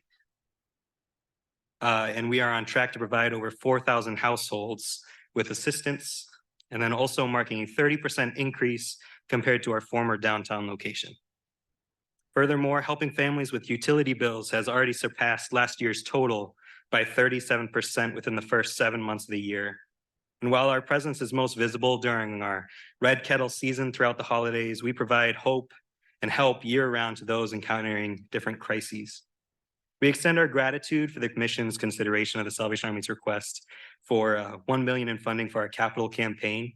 This campaign seeks to renovate our facilities to encompass a commercial kitchen, a dining area, expand our food pantry, our offices, and welcoming lobby. And we eagerly anticipate approaching you next year once our capital campaign is well underway. The Salvation Army is known for its commitment to aiding the least, the lost, and the last. We eagerly anticipate further discussions regarding potential partnerships with Douglas County, of course, and working collaboratively to nurture a brighter future for those that we have the privilege to serve. Thank you.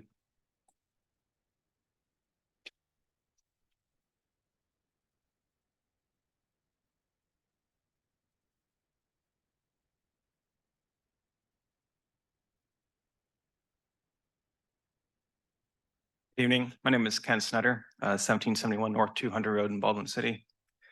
I couldn't help but notice that there's no one here asking you to exceed the revenue neutral rate. It seems everyone's pretty much on the no side. So I've heard, just make sure I understand, we got 3 justifications. First one is almost everyone else is doing it. It's just a mill levy decrease, so we're really doing you a favor, and we're not spending as much as we could have. So technically, I don't live on a fixed income, but for my family, we've had change in jobs, and so my income's actually going to go down for this year. And so when I'm looking at my tax bill, I'm kind of curious how that's supposed to be working out for me and my family. I think cutting the budget would be pretty simple. It's basically just cutting the scope of what you're doing. As a tax-paying citizen, I don't want all these things that you're doing. And so it'd be very easy. I know other people have offered to help. I would love to help out and sit with you because I've been going through my budget trying to figure out how I'm going to make that work. So I'll also be willing to help you out too. Thank you.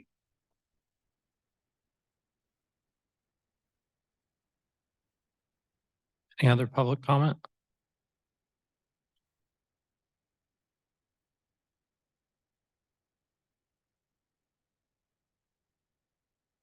My name is David Baston, and I just echo what everybody else is saying. I mean, we just have to find ways that the seniors, I mean, and everybody can stay here and not just keep raising our taxes.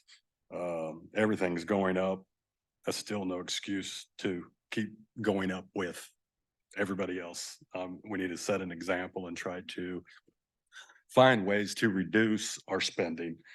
I mean, there's ways to do it. I mean, you had a few examples.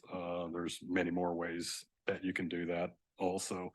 And I definitely recommend that you look at the budget again and find ways to pinch some things off. I know by law, you don't have that much more time to do that, but that don't mean you can't just pick a number. Hey, I think we can go several million under where we're already at and just pick that.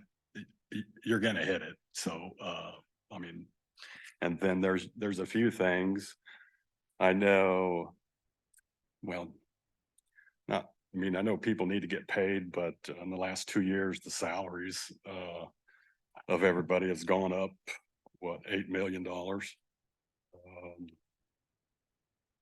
There is, sorry. Yeah, some of the stuff that we're giving money to, like some people have brought up, I mean, the artist helping the homeless. I mean, we do need to help the homeless, but there's ways to help them as far as you can't just give them stuff. You have to get programs that make them accountable for things. And I know, I mean, I've got family members that have been homeless for a long time, and they had to get away from Lawrence for several years to actually get out of drug addiction, and too much help is just enabling people. So, I mean, I understand the helping the homeless, and there are people that need help. And I just don't quite get, I think the artists for helping the homeless are out of Missouri. So I don't know. I just looked all this stuff up just on my way over here. So, but yeah, there's Bert Nash. I know Douglas County and the city of Lawrence are by far, I would think, their best donors, because yeah, you got 2 million for that. And the list just goes on and on and on. There's ways that we can do this, and I just hope you guys listen to the people that actually came out. And I mean, there's people hurting. I mean, just like, I mean, I have a son, and I mean, he's a vet tech here in Lawrence, and he can't even, I mean, the housing prices are. David, your time's up. Thank you.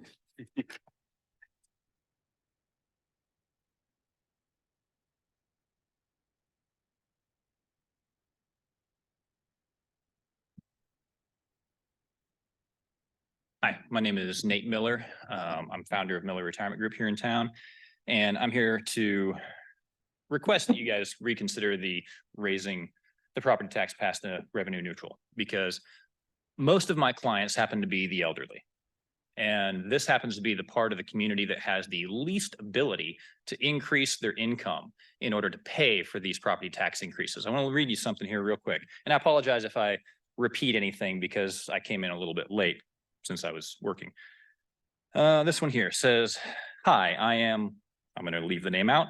I will be 72 years old soon. My husband Rich and I sold our house last July, which we only owned for 9 years, moved into a townhome townhome rental because we didn't feel physically strong enough to keep up the property. We wanted not to have to worry about maintenance. We like the new neighborhood, but we've already had a price increase due to rising taxes and are concerned if we're going to be able to live here the rest of our lives. Our taxes were rising on our house, and now we worry about the rent prices going up due to that. Can't seem to catch a break. This is one example. I deal with this daily. People telling us how the taxes are increasing past the levels that they should be or that they're sustainable. And I don't know if you guys are aware of this. Florida had a $21.8 billion surplus. That alone would run our entire state for 2.5 years. They did it without a state income tax. And they also did it with a lower property tax rate and a lower sales tax rate than what we have.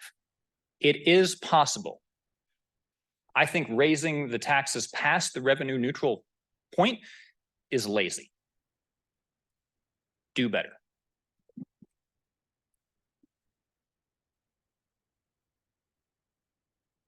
Any other public comment? Okay, we'll move to online comments. Sarah, do we have anybody online? Yes, we do. I'm going to move Michael Kennedy into the panel.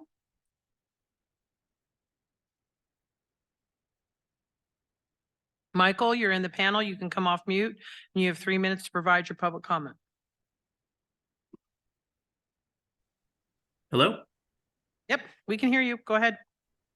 Hi, I thank you for the opportunity to speak online. I hope this is still part of the public comment period. It is, Michael. Go ahead. Okay, thank you. Thank you, commissioners. Yeah, Michael Kennedy here, rural Douglas County. I have to echo the people who've already spoken. I guess I will say that I am a little concerned off the top that you've limited public comment to 3 minutes. I don't know if that's in the true spirit of KSA 792988. I think that could be a little bit overly restrictive in terms of time period for some people to get their points across because they do have a lot of them. To touch on a couple of points here that may or may not have been touched on, look, valuations increase every year in Douglas County. They're done by the county appraiser, right? And the end result of that does not benefit the homeowner unless they're willing to sell their house or at the time they sell their house.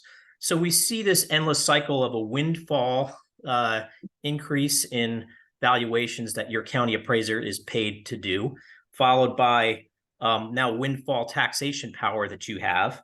You've trimmed your mill rate to 2 mills, and a lot of people have already told you that that is meaningless when you're seeing anywhere from a 6 to 10% tax increase, even after you trim those mills.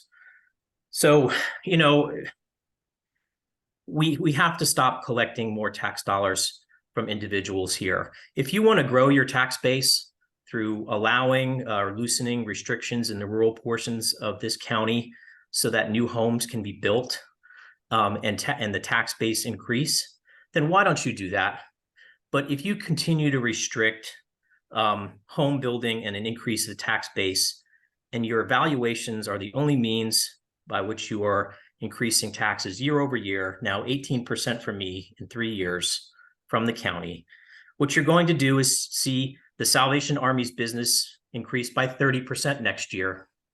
You're going to see more homelessness. You're going to see more farmers out in the rural parts be forced to consider to sell their land or to rent it to a industrial windmill to be placed upon it because they just can't afford to live in their homes anymore. I really urge you some constraint tonight. You have the time to go back and examine your budget, examine the things that are most useful to all county members and not a small fraction in Lawrence, and really get this budget under control. I am requesting that you limit your budget increase to no more than 4% this year. Thank you very much.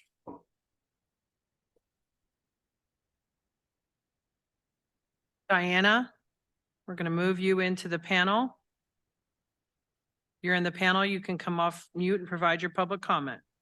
Hi, I'm Diana Bretz. I've lived here for 30 years, and Lawrence was great 30 years ago.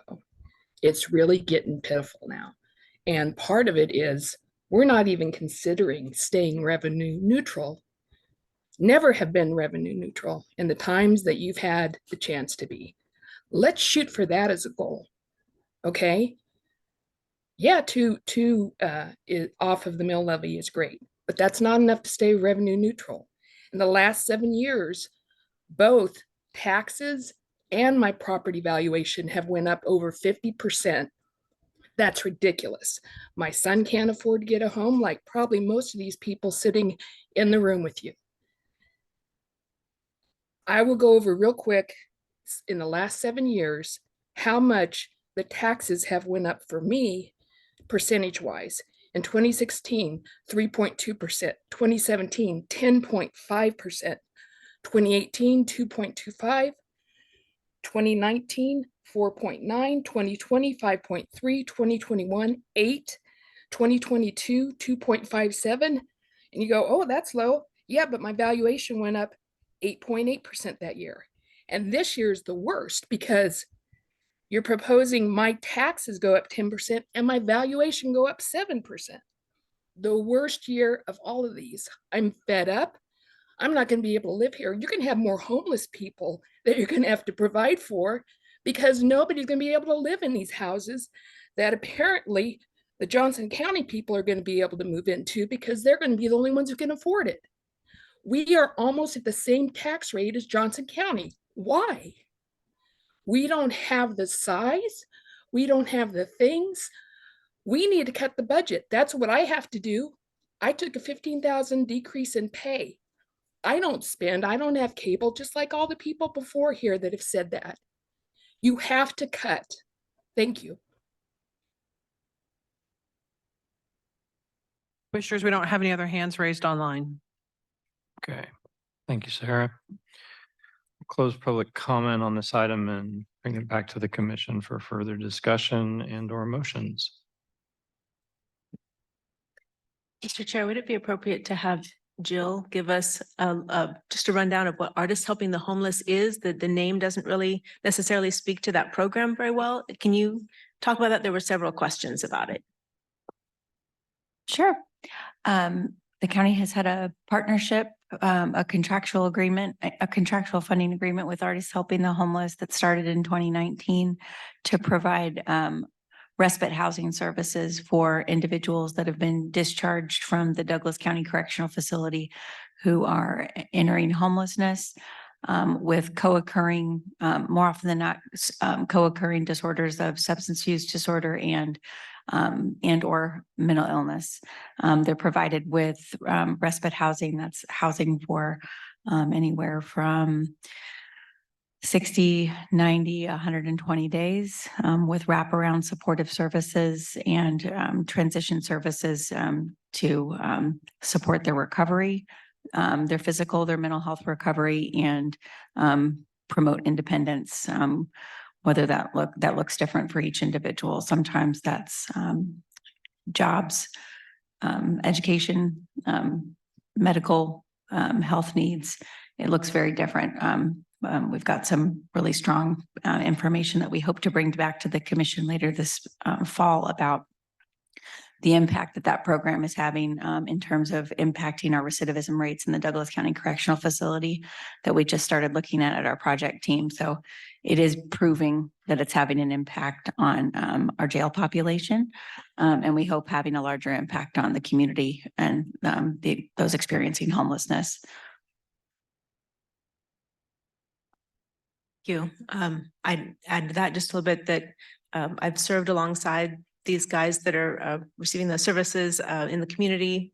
Some really excellent outcomes that we're seeing there. Folks, getting jobs, buying cars, buying houses, going to school, getting degrees because they've had this intervention at the timely time in their life and kept the recidivism lower because of it. I would also, I know we're just picking on one line item there, but there were several comments about it. We did not give them everything they asked for. They have another project kind of in the works, and we sent it back and said, we would like to see more braided funding, so funding from other sources before we look at that again. So that's just one of many, many discussions that we had during our process, which is entirely open to the public.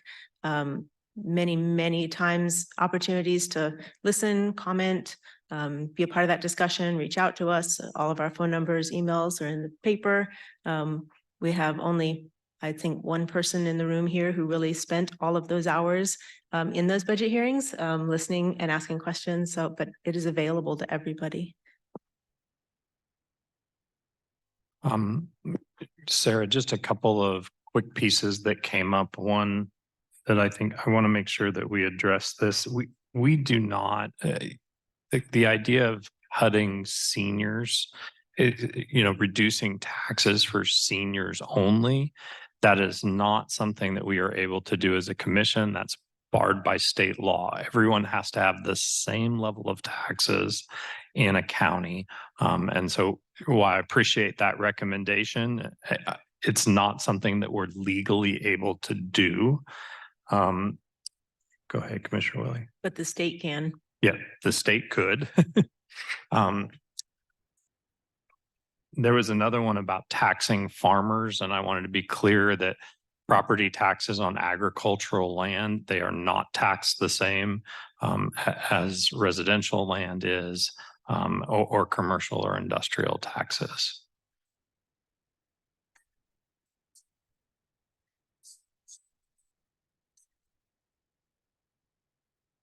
Bye, Michael.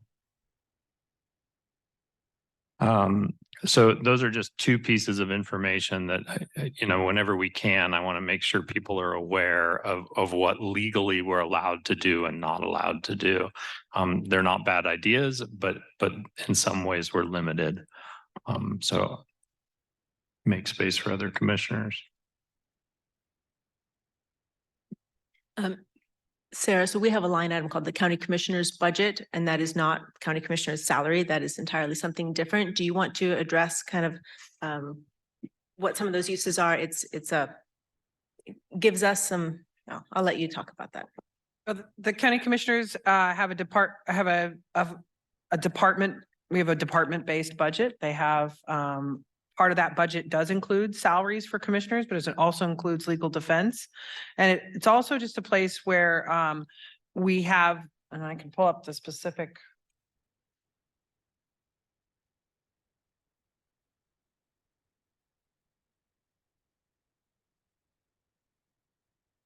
The largest expense in there is our legal services in that budget. And that's just where traditionally the county has budgeted for legal services. In addition to that, there is a contingency line item, which is just something that we use while we're going through the budget process before it is allocated to a specific department. So this year in 2024, commissioners placed a couple items in there related to the Victims Against Women Act and the Victims Violence Against Women Act and the Victims of Crime Act, VOCA VAWA, for the Willow Domestic Violence Shelter and the District Attorney's Office in case their funding does not come through at the state and federal level. You place some funding there to allocate out, but it's just really a holding line until we get those decisions made. But the total, that budget includes, is not the commissioner's salaries only.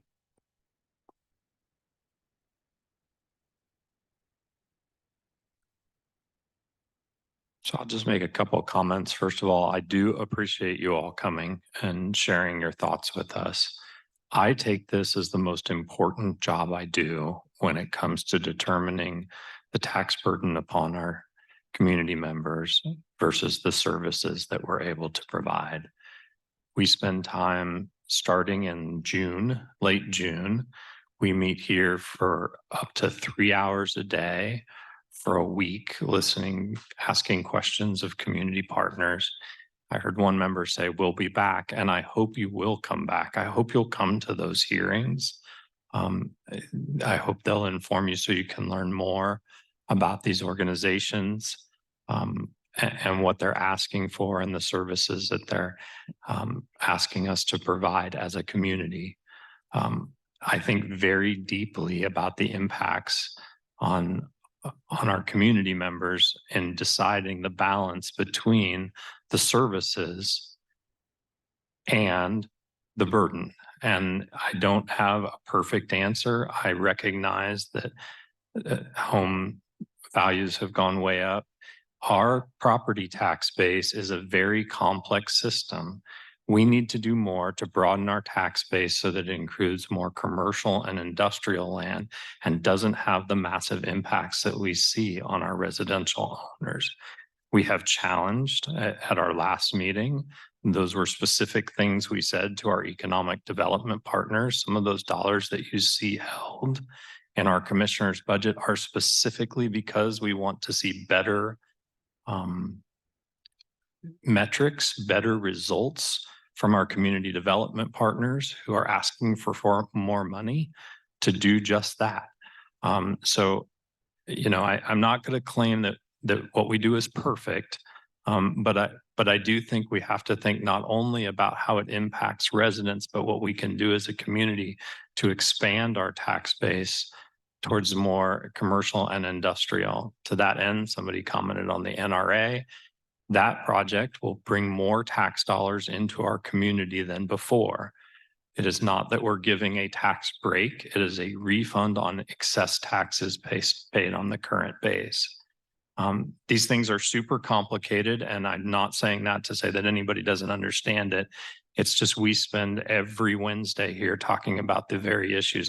It's great to see you all. I really do appreciate, and I encourage you to get involved with these issues. Talk with our partners. Some of them are here tonight who ask for significant amounts of money from the county to provide the services that they provide. I spend a lot of time trying to understand that and then weigh how much we need those services and how much we need to pay for those services against the burden to the taxpayer.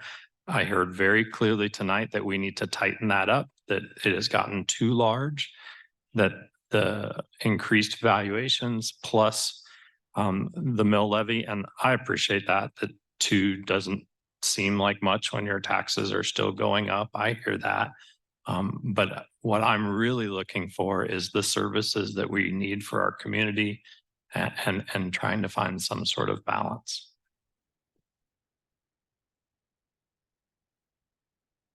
I would echo, I really like people being here and giving this feedback. And I'm not just saying that, I'm saying, what I am saying is that one meeting out of the year, this is actually my first budget cycle, we get to hear people saying to fund the fewer programs and to roll back taxes.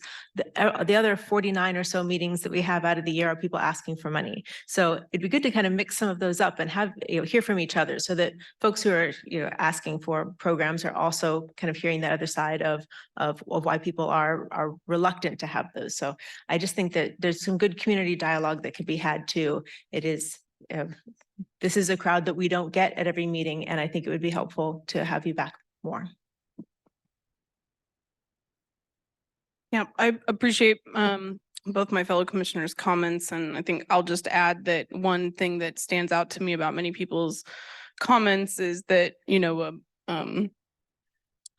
a benefit to the revenue neutral rate legislation that passed and the notices that go out is that it offers an opportunity for increased engagement and transparency. And one thing that I have been proud to be a part of as a county commissioner it is what a transparent budget process that we have in comparison to other taxing authorities, and really having the number of open hearings and deliberation in addition to these regular business meetings to talk pretty in depth about the recommended budget of the county administration that, was put together with a lot of intention and purpose, and the best interest of trying to balance out future needs, current and future needs for the county, and anticipating service needs in the county as as population grows, as infrastructure needs come up, and as capital projects, as we've talked about, require us to have cash on hand rather than rely on debt service. That those are a lot of factors that go into staff's time of bringing to us a reasonable and balanced and purposeful budget. And then the commission has many supplemental requests brought to us in addition to that, that are completely up to our discretion and our I mean, the entire budget is up to our discretion, right? But those 25 or to 30 supplemental requests that were mentioned early in this discussion are things that the county has not funded before, that service providers and departments are telling us they need in a variety of spaces that the county is invested in. And it's quite a balancing act. And I feel that this year, to the best of our ability, we really zeroed in on a few key investments, and we talked a lot about them. And I realized that some lines in today's agenda or today's presentation that summarize those things briefly do not tell the whole story. And that's a takeaway from me that, perhaps in addition to hoping for more continued engagement from the public in these conversations throughout the year, throughout the summer of our budget process that began a couple months ago, that we also think about how to tell the story of the county's investments and purpose for investing more money in certain areas with the hopes of trying to, as Commissioner Kelly said, increase commercial and industrial tax base so that over time, in a sustainable way, that helps reduce the burden on homeowners in our community. I think that this commission is pretty thoughtful about trying to find a balance of where do we keep investing to sustain things and keep things sustainable, and where do we say no to and ask our community partners to hold the line on those requests. So I feel that we were thorough in that balancing act, but I do appreciate that there are even deeper conversations to have both amongst us as a commission, but also with the public in the future budget process, and talking about the revenue neutral rate and what exactly that means for all of the taxing authorities. And at least a couple people commented or made comments relevant to sort of the amount of governing bodies that there are in Kansas, and that is true. And your tax bills, our tax bills reflect that. And there are many pressures that impose upon people's budgets. And I appreciate that, and appreciate that we have some responsibility in considering that more closely. I hope that the reduction of 2 mills is some relief, but I recognize that there may be other ways for us to discuss in future budget cycles, especially if we continue to see property valuations remain really high rather than going back down to more average numbers. So I think that there's work for us to do in engaging the public more and earlier on in these conversations. And I hope that folks will genuinely stay engaged with the varied work of what the county is investing in and asked to allocate funds to in order to maintain and increase the level of services that our county has come to expect. And that's different for every person, right? Every person expects different things from their county, their city, their school district, or other taxing authorities.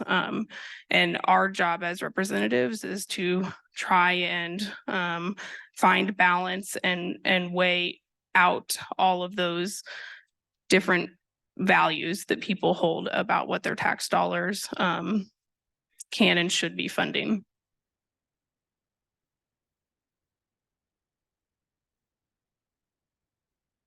Okay, so Commissioners, on this item, we do need to do a roll call vote. So I'll make a motion to adopt the 2024 operating budget and County Resolution 2326 to levy a property tax rate for 2024 Douglas County budget and cemetery special districts within Douglas County budget submission to the state of Kansas exceeding the revenue neutral rate. Second. Moved and seconded. Sarah, do you want to do the roll call? I can call the roll. Commissioner Kelly, Yes. Commissioner Willie, Yes. Commissioner Reed, Yes. vote passes 3-0. Thank you. Let's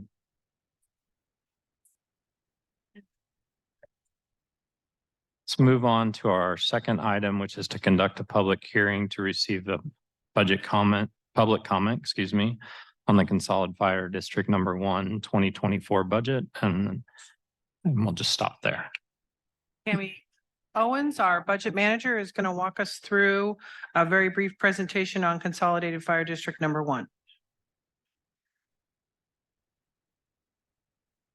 Eric should be back. Is it not sharing? Heard you guys talk a lot about what you were trying to do. Sir. It wants me to go through diagnostics. On anything that you've actually. Where's Eric? accomplished. Sir. I can't I know, I'm kicking myself. figure out what I'm supposed to do with that. Thank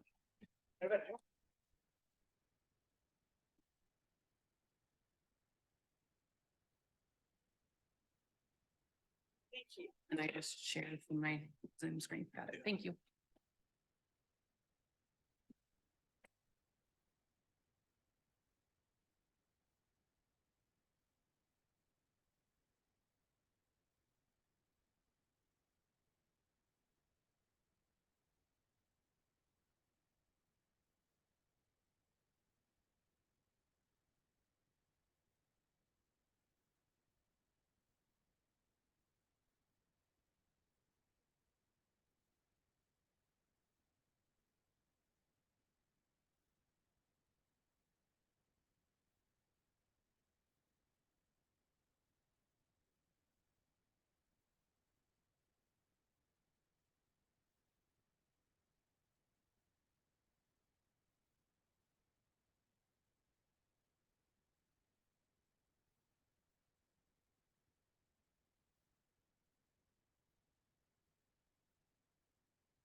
It's not that serious. Okay, so good evening, commissioners. As you know, Douglas County Commissioners act as the fire board for Consolidated Fire District Number 1. And prior to the adoption of the 2024 budget, a hearing to receive public comment on the budget and the intention to exceed revenue neutral must be held. I was going to show you a slide, 3 slides, so I can verbally tell you what those were today, but you've seen them before. It's just a brief recap of the 2024 Consolidated Fire District Number 1 budget.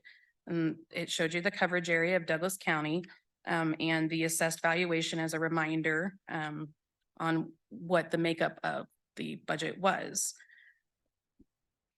The fund balance information was also listed that aligns with the county's fund balance policy. And then I gave you 3 important dates. Oh, good.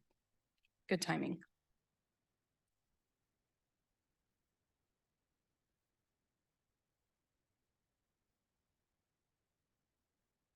It's just me speaking and fast forward.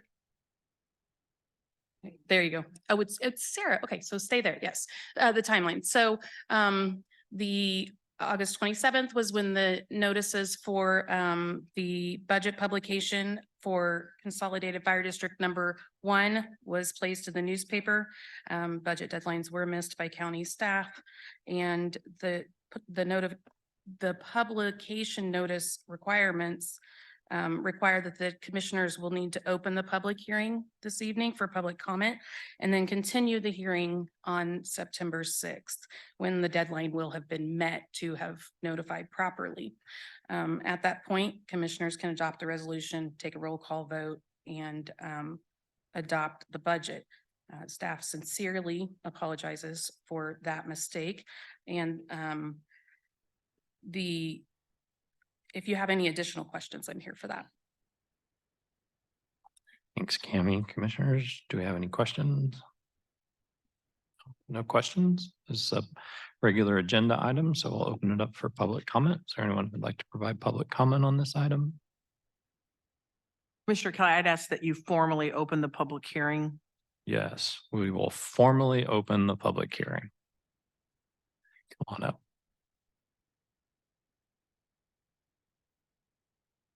I didn't get a chance to review this particular item, but I do think that is this over fire?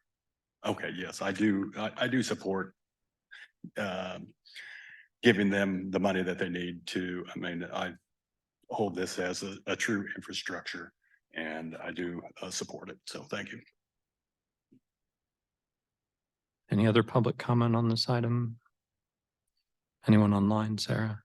Okay, bring it back up to the commission in case we have comments. We're not going to vote on this evening. This is the opening of the public comment period. We would vote on September 6th at our next meeting. Okay, there's no further comments. We'll close that agenda item. Thank you, Cami.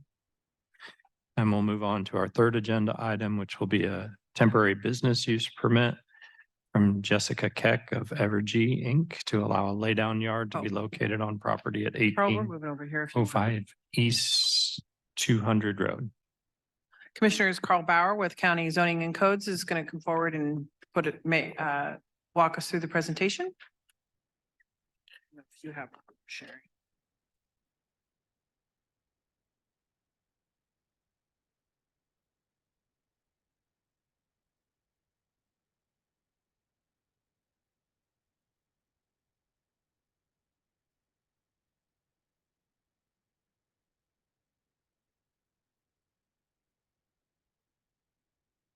Good evening, Commissioners. This is a temporary business use request for a laydown yard on property at 1805 East 200 Road. This is an item that is being continued. It's one that you originally considered back in May and voted to defer it. So just a quick background on this one. Evergy is requesting the laydown yard on this property related to the rebuilding of a transmission line that runs through the area just east of Topeka to the southwest side of Lawrence. The property is zoned Ag 2 and is owned by Right Way Solutions LLC, a landscaping company. The property is 5 acres in size, and the laydown yard would be located on 3 acres of that. Laydown yards, again, are places where construction materials and vehicles are stored during a project. The activity is limited to daylight hours. These types of uses require a temporary business use permit per the zoning code section 12-306-4101. The property was previously used as a residence and was formerly covered in trees and brush, but most of that has been cleared in order to build the laydown yard. So again, to give you an idea of where this is located, it is the property outlined in red right here. The community of Big Springs is located right here. And then an aerial view of the property. This was taken prior to the removal of the trees and brush. A site plan provided by the applicant here outlining the area of the laydown yard in blue. We did send out letters about tonight's meeting. 28 letters were mailed on August 14th. So since that meeting back in May, we have met with the applicant several times.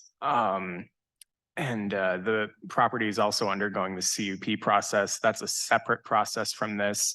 The CUP came before you on July 26th, and you voted to defer it. That's going to be coming back before you in the next few weeks. Again, we've met with the applicant several times to address some of the concerns that you and the residents raised, including lighting. They don't intend to have any lighting. The two entrances, one of those for sure is going to be taken out. Traffic, they are intending to do dust suppression. And then the length of the permit.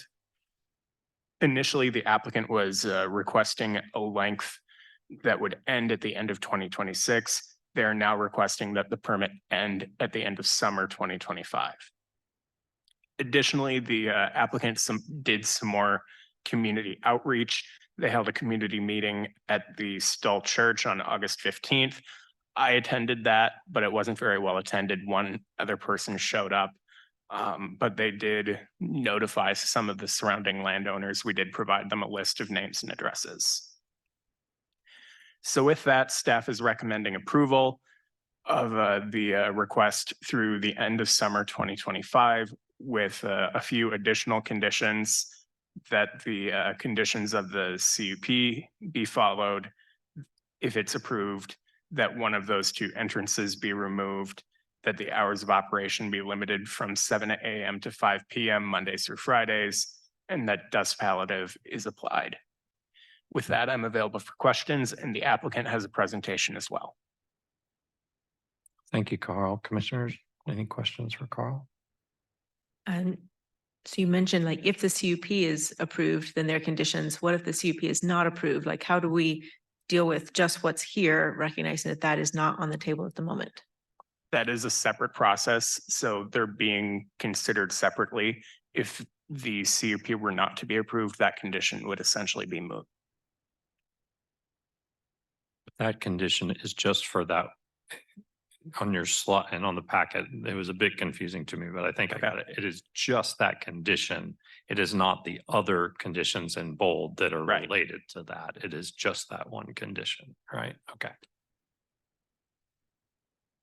No, sorry, cover that again. So I read it, when I first read it, Commissioner Willie, I read it as if the CUP is approved, then those conditions apply. But my I reread it a couple of times, and my understanding was that condition stands on its own. The others about driveway removal, hours of operation will stay no matter what happens on that CUP.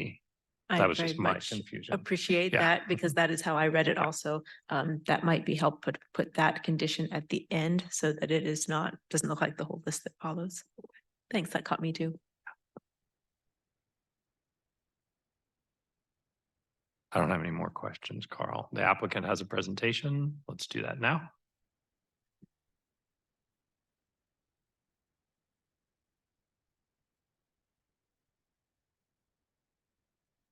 So many rules, I always forget. Jessica Keck with Evergy, 818 South Kansas Avenue, Topeka, Kansas.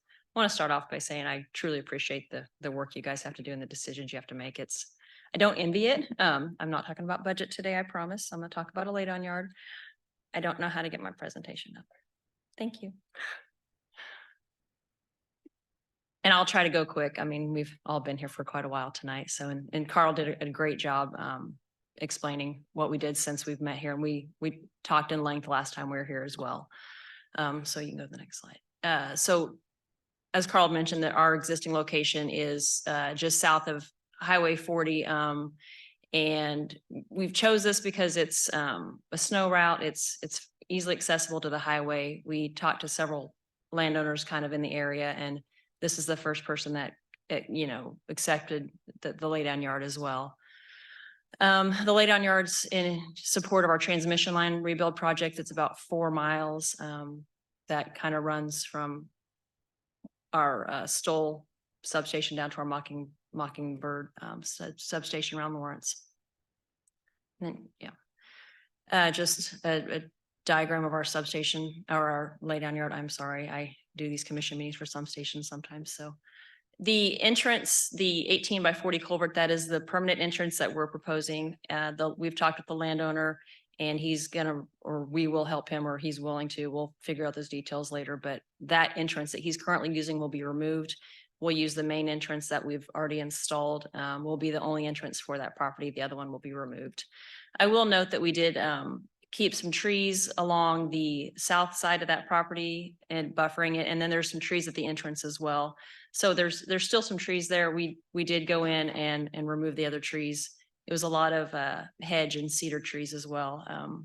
But we kept a buffer on the south side. Project details. So we plan to utilize the site fall of 24 through the summer of 25. It'll be during 7 to 5 on the weekdays, like one of the conditions in there. I want to note, so internally, the workings of our company, we understand them all. When we came here initially, we had like a 3-year timeline.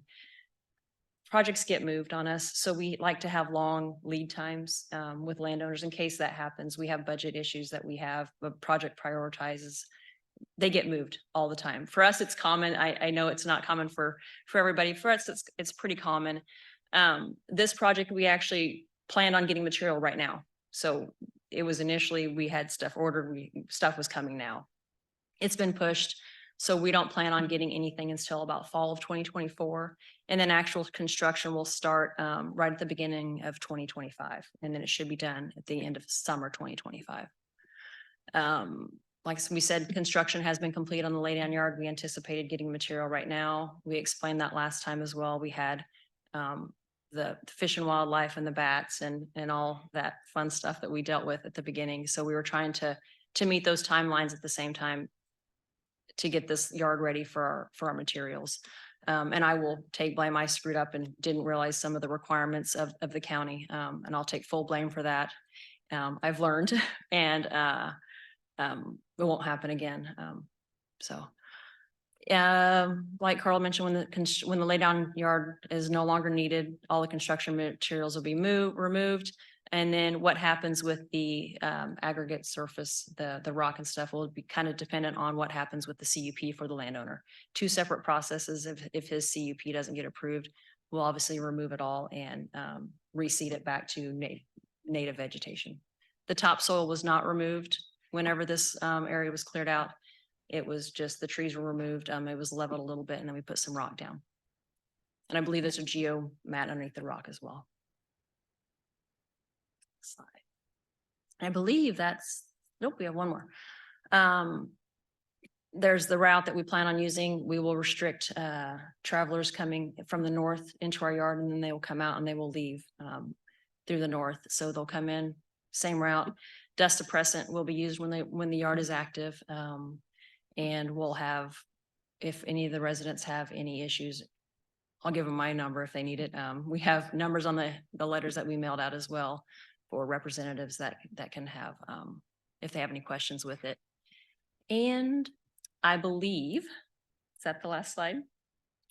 That's the last slide. If there's any questions, I am free to take them. Carl, can you go back to the second slide? I just want to make sure.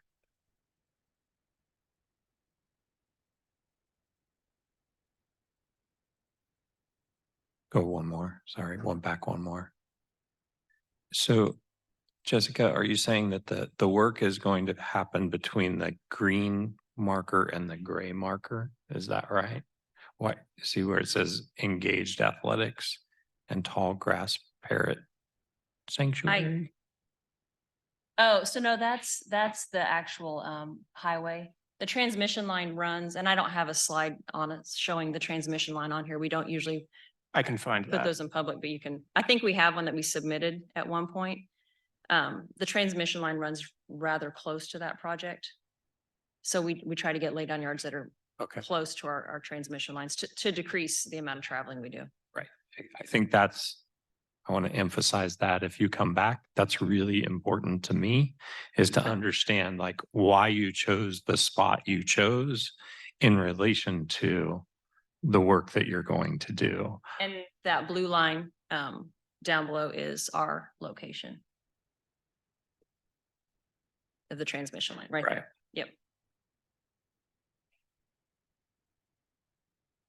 And then my last question for you is, you showed that blue line where truck travel will come in and out. Is that for your staff coming in? Because they're going to meet at the laydown yard. They're going to go in and out along that route. They won't be coming in and along a southern route at all. Correct. Okay. Thanks. And we've had that restriction on several contractors on different projects, and it works pretty well. We put signs up and restrict them to that. I have a question for Carl.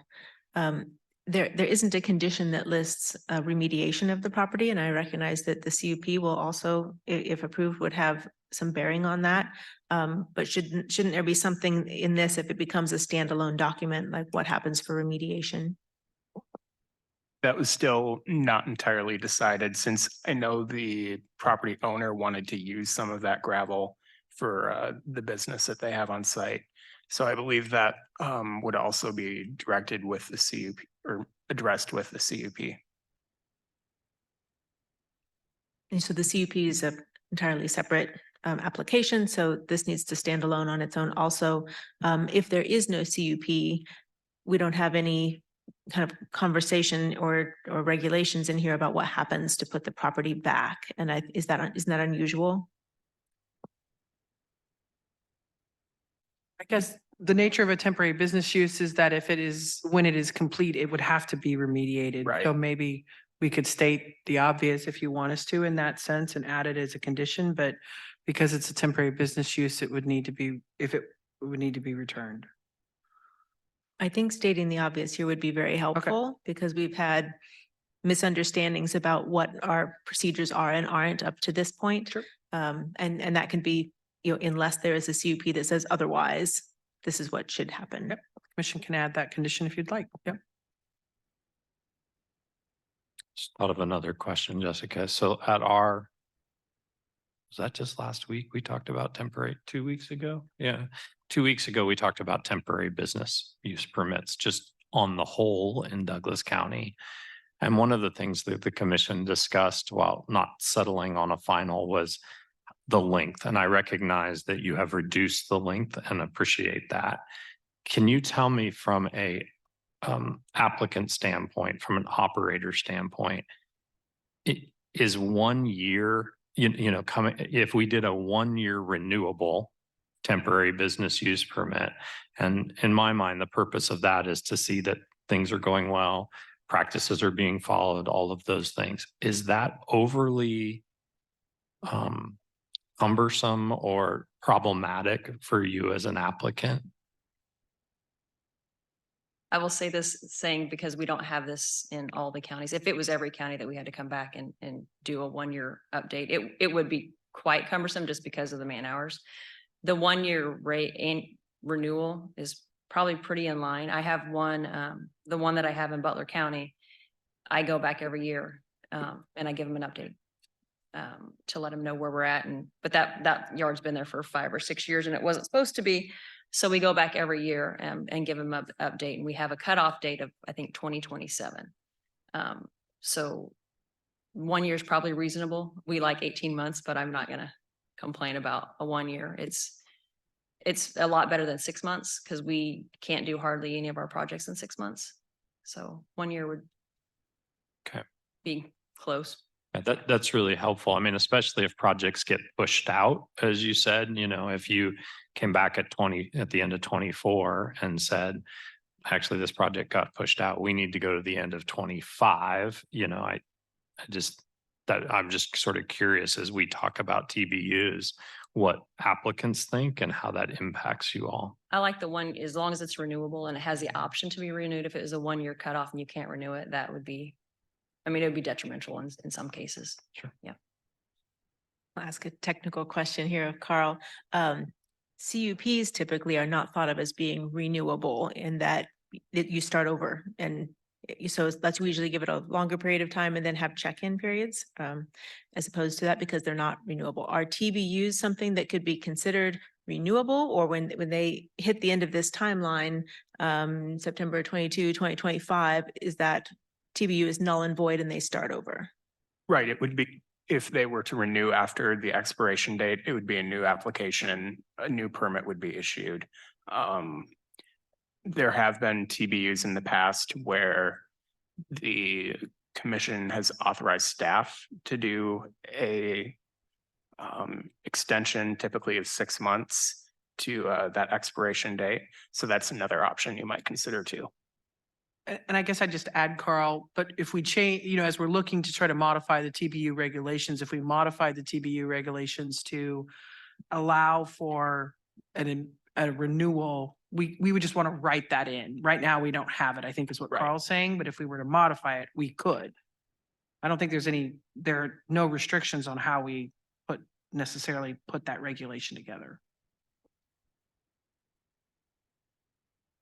My timing question for you, Carl, is to try and understand from staff's perspective, I suppose, what the impact of, is there any impact of, we're being asked to approve a CUP now for about 12 or more months before activity is currently planned to begin.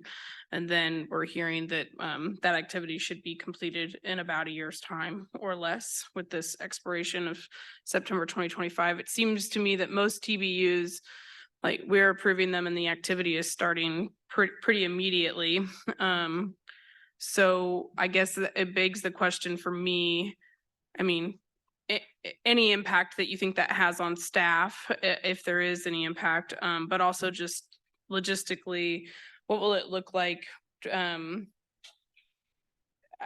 guess maybe let me rewind. Let me ask commissioners, is there any value potentially to adding a condition that is somehow explicit about Evergy notifying zoning and codes upon the start of the work, which to me then triggers these conditions being followed, right? If no work is happening that's been approved in this TBU until a year from now. Yeah, I was understanding that the materials had been ordered and would need to be laid down in the laydown yard, but the actual work wouldn't start. Okay. Is that right, Jessica? Did I understand that?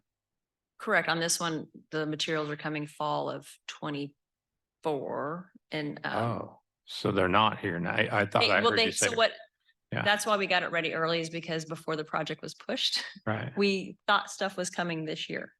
So we had to get it ready for it to come this year. Once the project got pushed, Right. that material was stopped and it wasn't coming. So that's part of our internal project pushing issue that we have. Project On our pushing. end, I'm trying to think about the enforcement of hours of operation and the dust palliative in particular. How do we make this simple so that zoning and codes can enforce that, and maybe so that neighbors are also aware whether or not work has begun and it is supposed to have begun, because I don't expect that Evergy is planning, if we approve this TBU, to start dust palliative tomorrow. You don't want to do that until you're doing work and coming and going and have trucks, right? I assume, and maybe I shouldn't assume, I hope that the removal of the other driveway will be resolved between Evergy and the county engineer quickly. That one is a big priority to me, but those other conditions, the start time of the actual work seems imperative. So I guess I'll turn back to you, Carl. Sorry, I kind of went a few places there, but can you just talk to me about what impact on staff is? And maybe there's some other examples of TBUs that are just not front of mind where we might sort of approve, but know that work isn't starting imminently. I'm trying to think of an example of that. Sometimes. Yeah, like I'd say, this is, once again, this is an unusual TBU. But I mean, if the applicant is agreeable, I think it'd be really easy for them to make a notification to zoning and codes that materials are going to be delivered and that, we're commencing the rest of the conditions. That's a pretty easy thing, I would think, for the applicant to do. And then that way zoning and codes is notified and aware. And we are very open to and agreeable to doing that. not a problem. So Carl, another question. Dust palliative is usually just applied in the spring for the season. Spring is already come and gone, so any activity on this road in the fall is still going to be the full amount of dust. Is there some other way that that can be done? Because if we say dust palliative should be applied, usually that means every spring, but that wouldn't cover materials that are being brought in the short term. My understanding is no materials are brought in until fall of 24. So the question is do you want? So they could do it spring of Yeah, so the 24, question right? is do you want to leave that one condition that we want them to apply dust palliative in spring of 24 in advance of materials coming in fall of 24? No real activity is happening there until after the next spring season that it would be applied. Correct. Is there ever, additional like just water? Because I know that the palliative is a salt solution, which you Right. can't apply too much because that causes its own problems. Is that something that is asked for? Because The- I'm not the sure the language dust of- palliative once a year is going to cover this amount of traffic. The language of the condition is that they'll work with Public Works and our office to come up with a plan for dust suppression. So we'll be able to work on the schedule based on when they're working and when a good time for applying dust suppression or water to the road would be agreeable.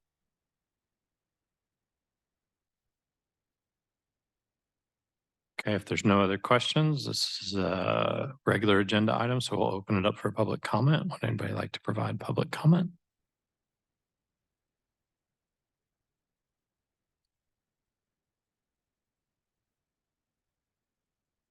I am Pam Wingert. I actually live at 1806, right across the street. I'm here on behalf because I did not get the notice of the August 15th that you guys had the open meeting at Stoll. So I did not have that notice that was available, just so you know. But a couple of things is that I'm concerned about is if we are not starting till the fall of 2024, why are we approving a use permit? I mean, for them to go ahead and be, a temporary use permit. The other issue is that we as the county do not even have a good knowledge of a temporary business use permit. You guys are working on that. My recommendation is that we have a moratorium, that we put this on hold until we actually have the temporary business use permit done through the county before, because what is a temporary use permit? Is it 2 months?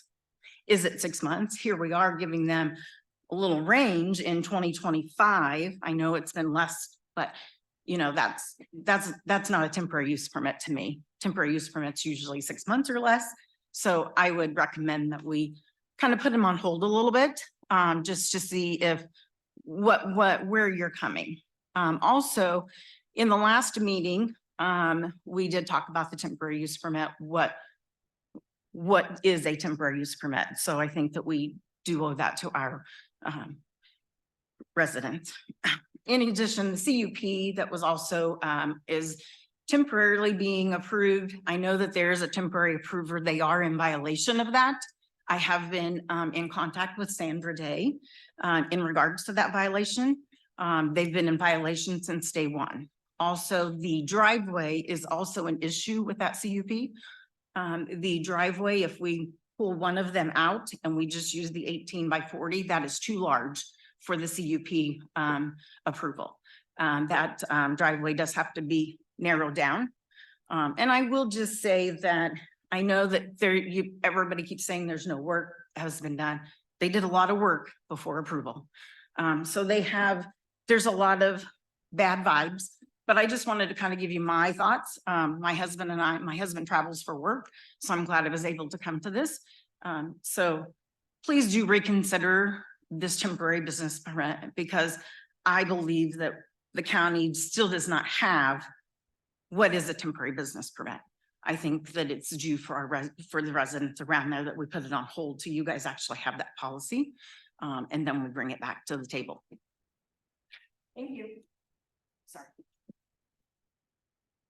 Any other public comment on this item? Anyone online, Sarah? Okay, bring it back up to the commission.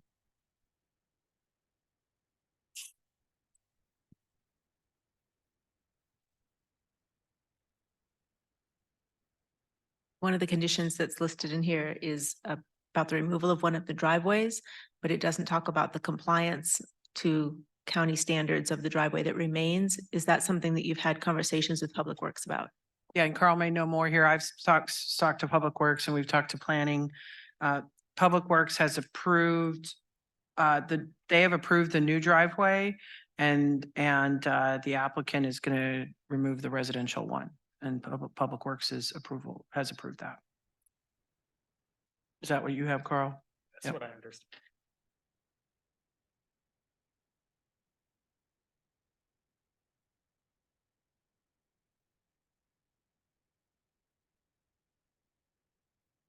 So the part that I'm genuinely struggling with the most is that this feels like preemptive approval for work that is not expected to begin. And I appreciate that in Evergy's world, and perhaps, you know, a variety of developers or engineers sort of workflow that projects get pushed back. And so I appreciate that pressure and that timeline was not the original timeline.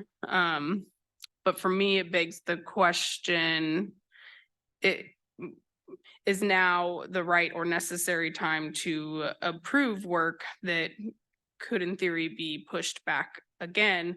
And we're, I guess either way you slice that, we might be back at, you know, in the same conversation, but I mean, appreciate that a condition can easily be applied that Evergy would have to notify zoning and codes, county staff before commencing work in order to, and have that dust palliative dust suppression plan determined.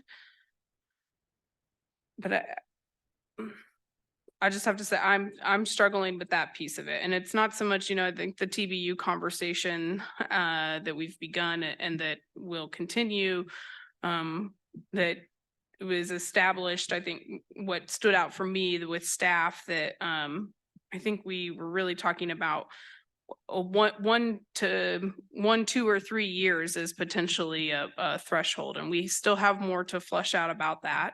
But we can't retroactively apply what we might change about future TBU regulations and the way that that's written to previous applicants.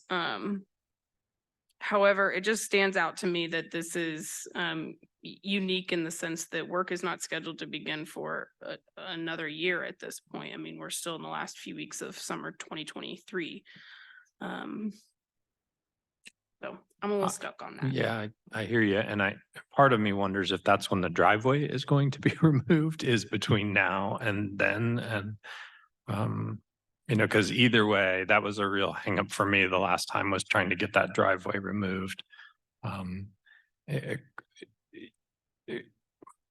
I'm wondering if it helps to put on the TBU, you know, with the work to commence. I mean, we could put that condition on it, that this really isn't a TBU until that date moving forward. That was sort of my first thinking as I was struggling with that time period. You know, we could say a TBU to begin July of 24, but then I think we run into the dust palliative issue. I think we run into the, when do we pull out the, you know, then we don't have to pull out the driveway until 2024, and it's out of compliance now.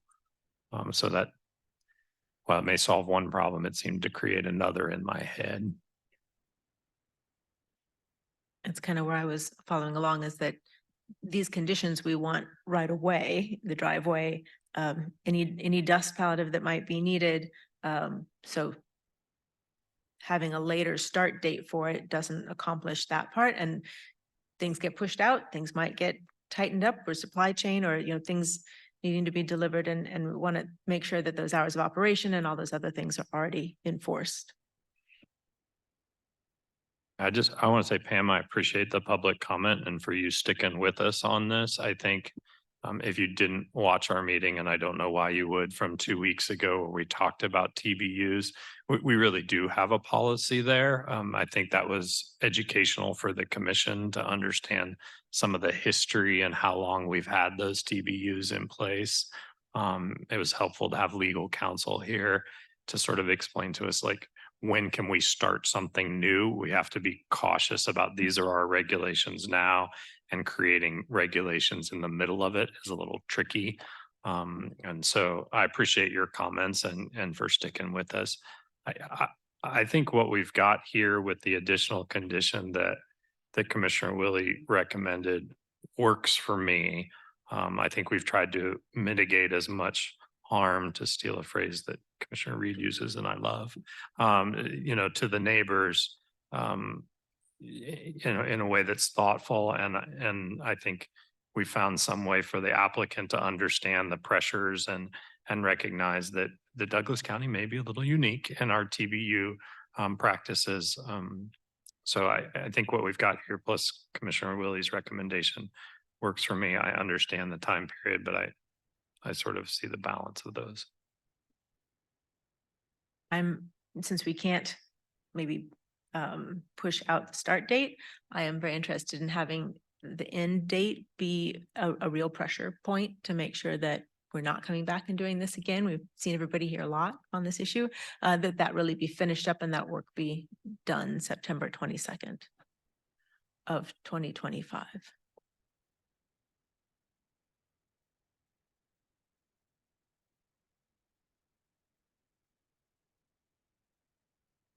Based on the discussion, I added 2 more conditions. So conditions number 10 and 11 are in addition to what was in the staff memo. Number 10 could also be, unless directed differently by a current CUP.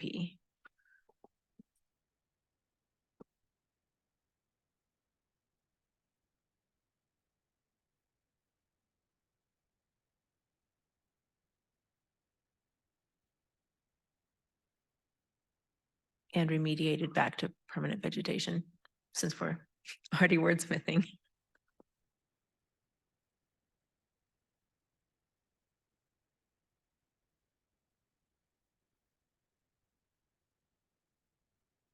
I guess it would be a pending CUP, not a current CUP, right? We didn't just tentatively approve that.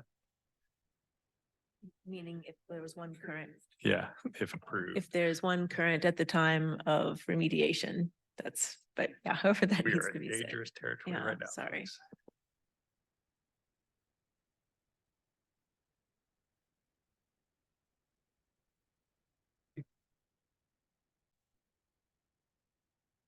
Any further discussion on this?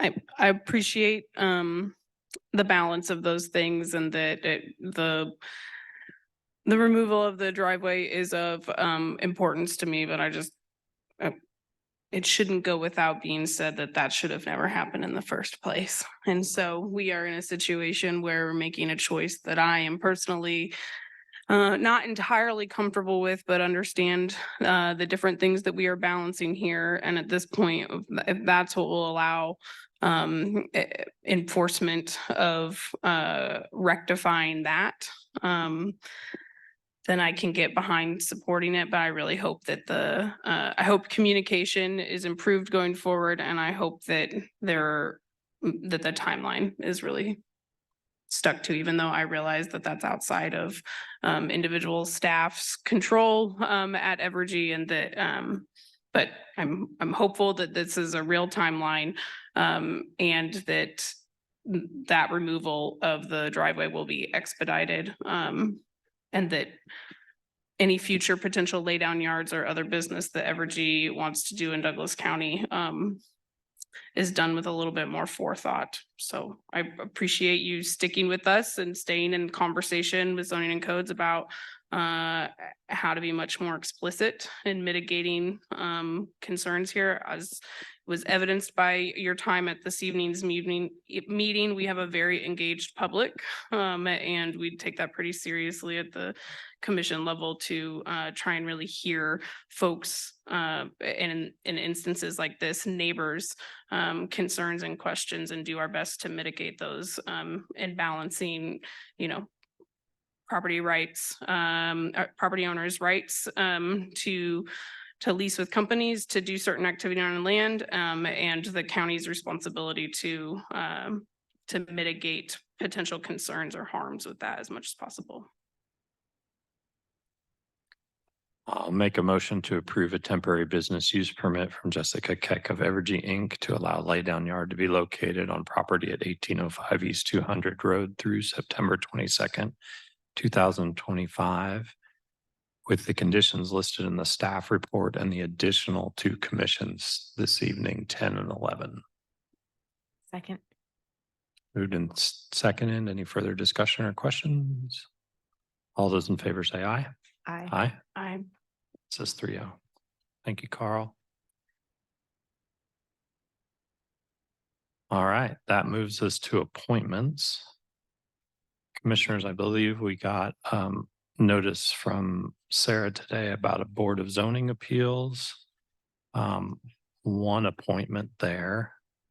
And then we probably need to revisit or check in with commissioners around HCC.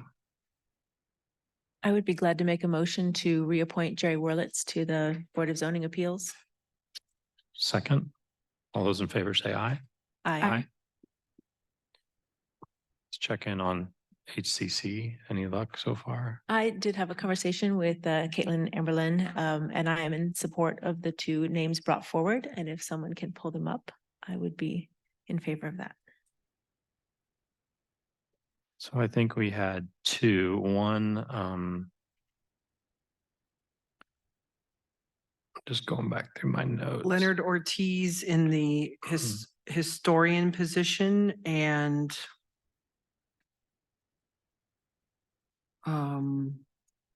Morse. yep, Caleb Caleb Morse. Morse What's in the the other one? natural environment.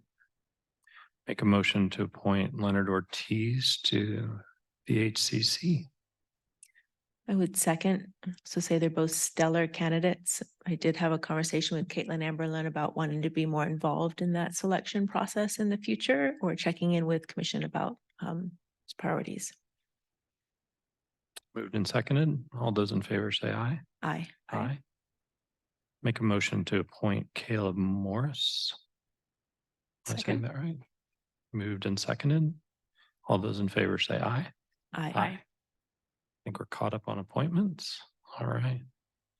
The hits keep coming. Let's go on to our commissioner and administrator miscellaneous, and we usually start with Sarah and her memo. Thank you, commissioners. Added more dates and on the schedule coming up, so please keep an eye on those and let us know which you want to attend. I do want to, we added a couple informational items, some of them related to the budget process.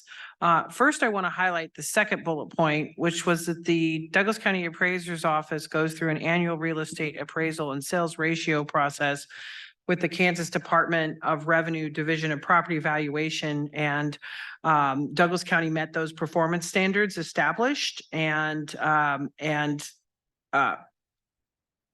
what I understand, not every county meets that. So I'm pretty proud of our appraiser's office to meet those standards and not to have any concerns related to that from the from PVD, which is their sort of administrative body at the state level.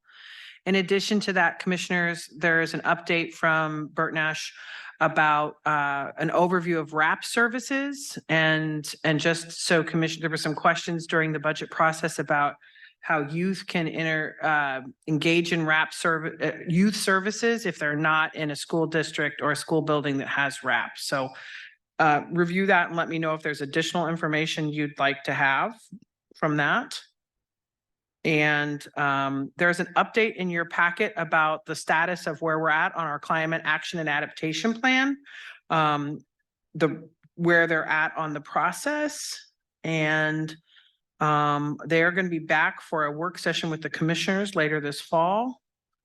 And you've got a lot of updates and reports, including a monthly update on the interims from Little Government Relations. So just, it's pretty full commissioner memo this week. And with that, commissioners, I'll just stand for any questions you have.